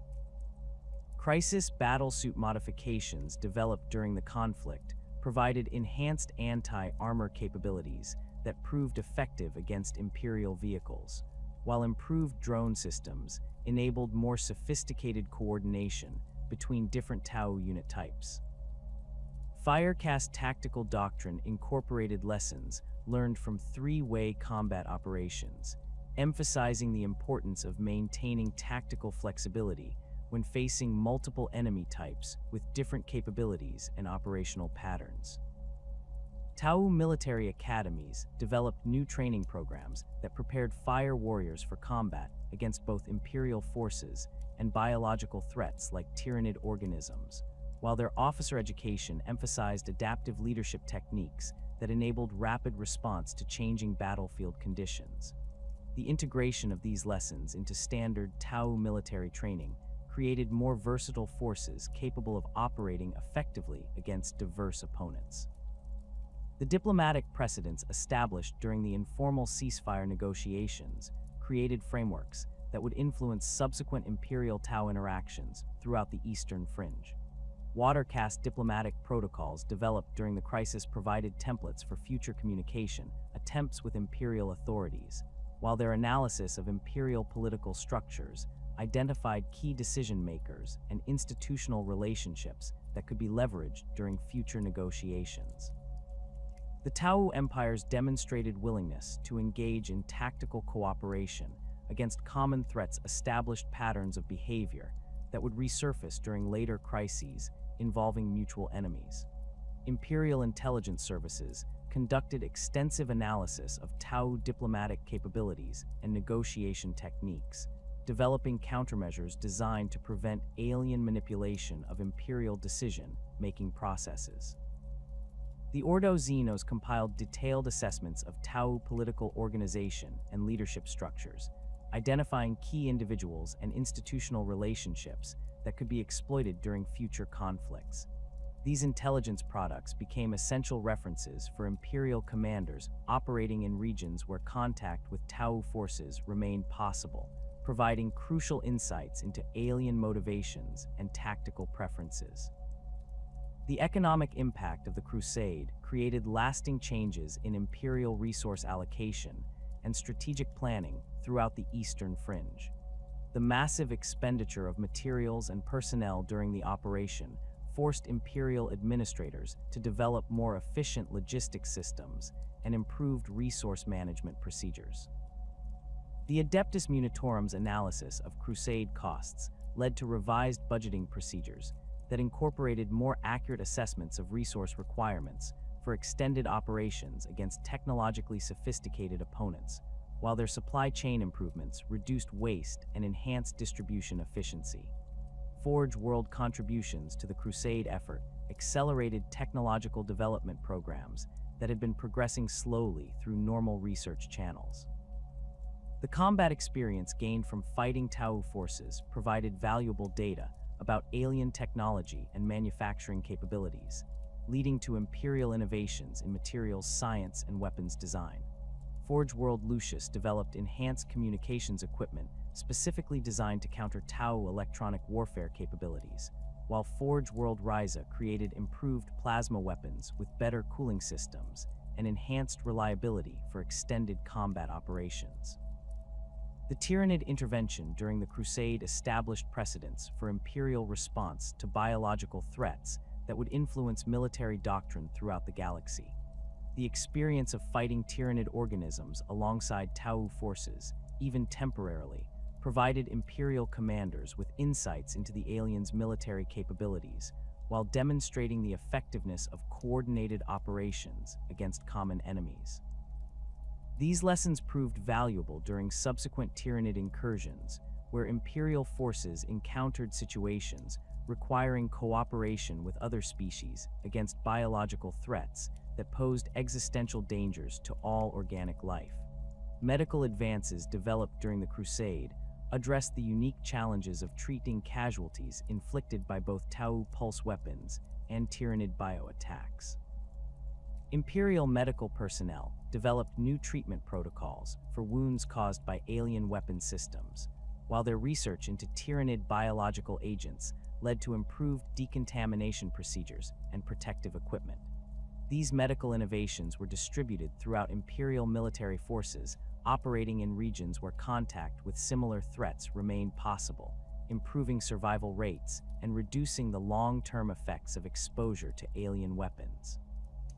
The establishment of permanent Imperial monitoring stations throughout the Damocles Gulf created an intelligence network that provided early warning of T'au expansion activities while maintaining surveillance of shipping routes and military movements.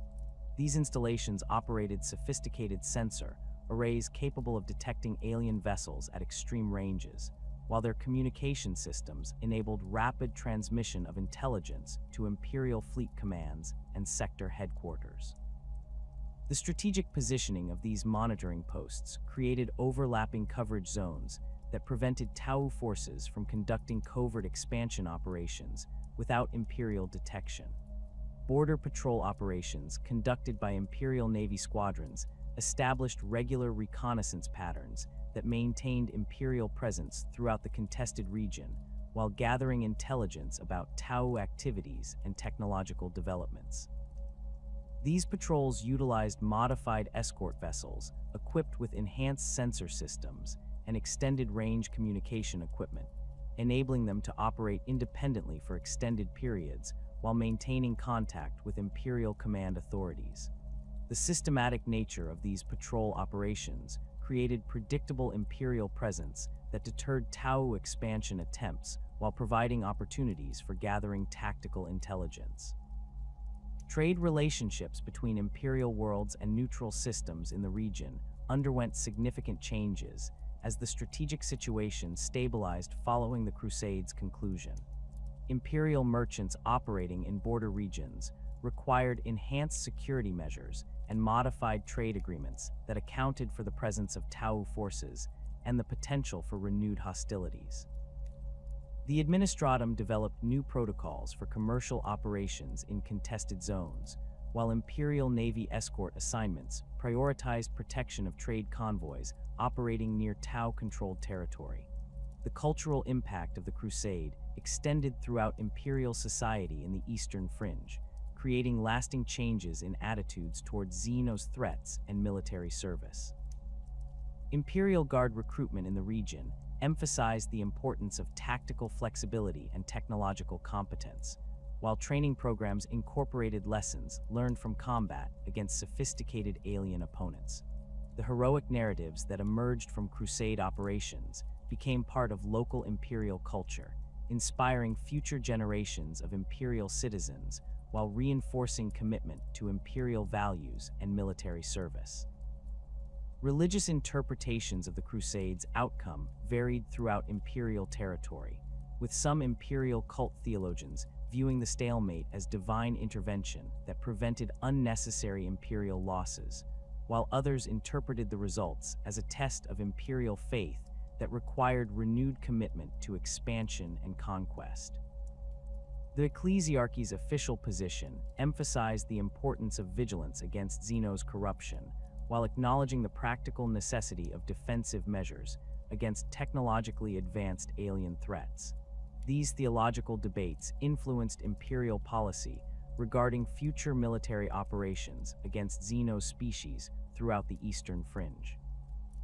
The long-term strategic implications of the Damocles Gulf Crusade established patterns of Imperial T'au interaction that would persist for millennia, creating a contested frontier zone where both species maintained military presence while avoiding large-scale warfare that neither side could sustain indefinitely.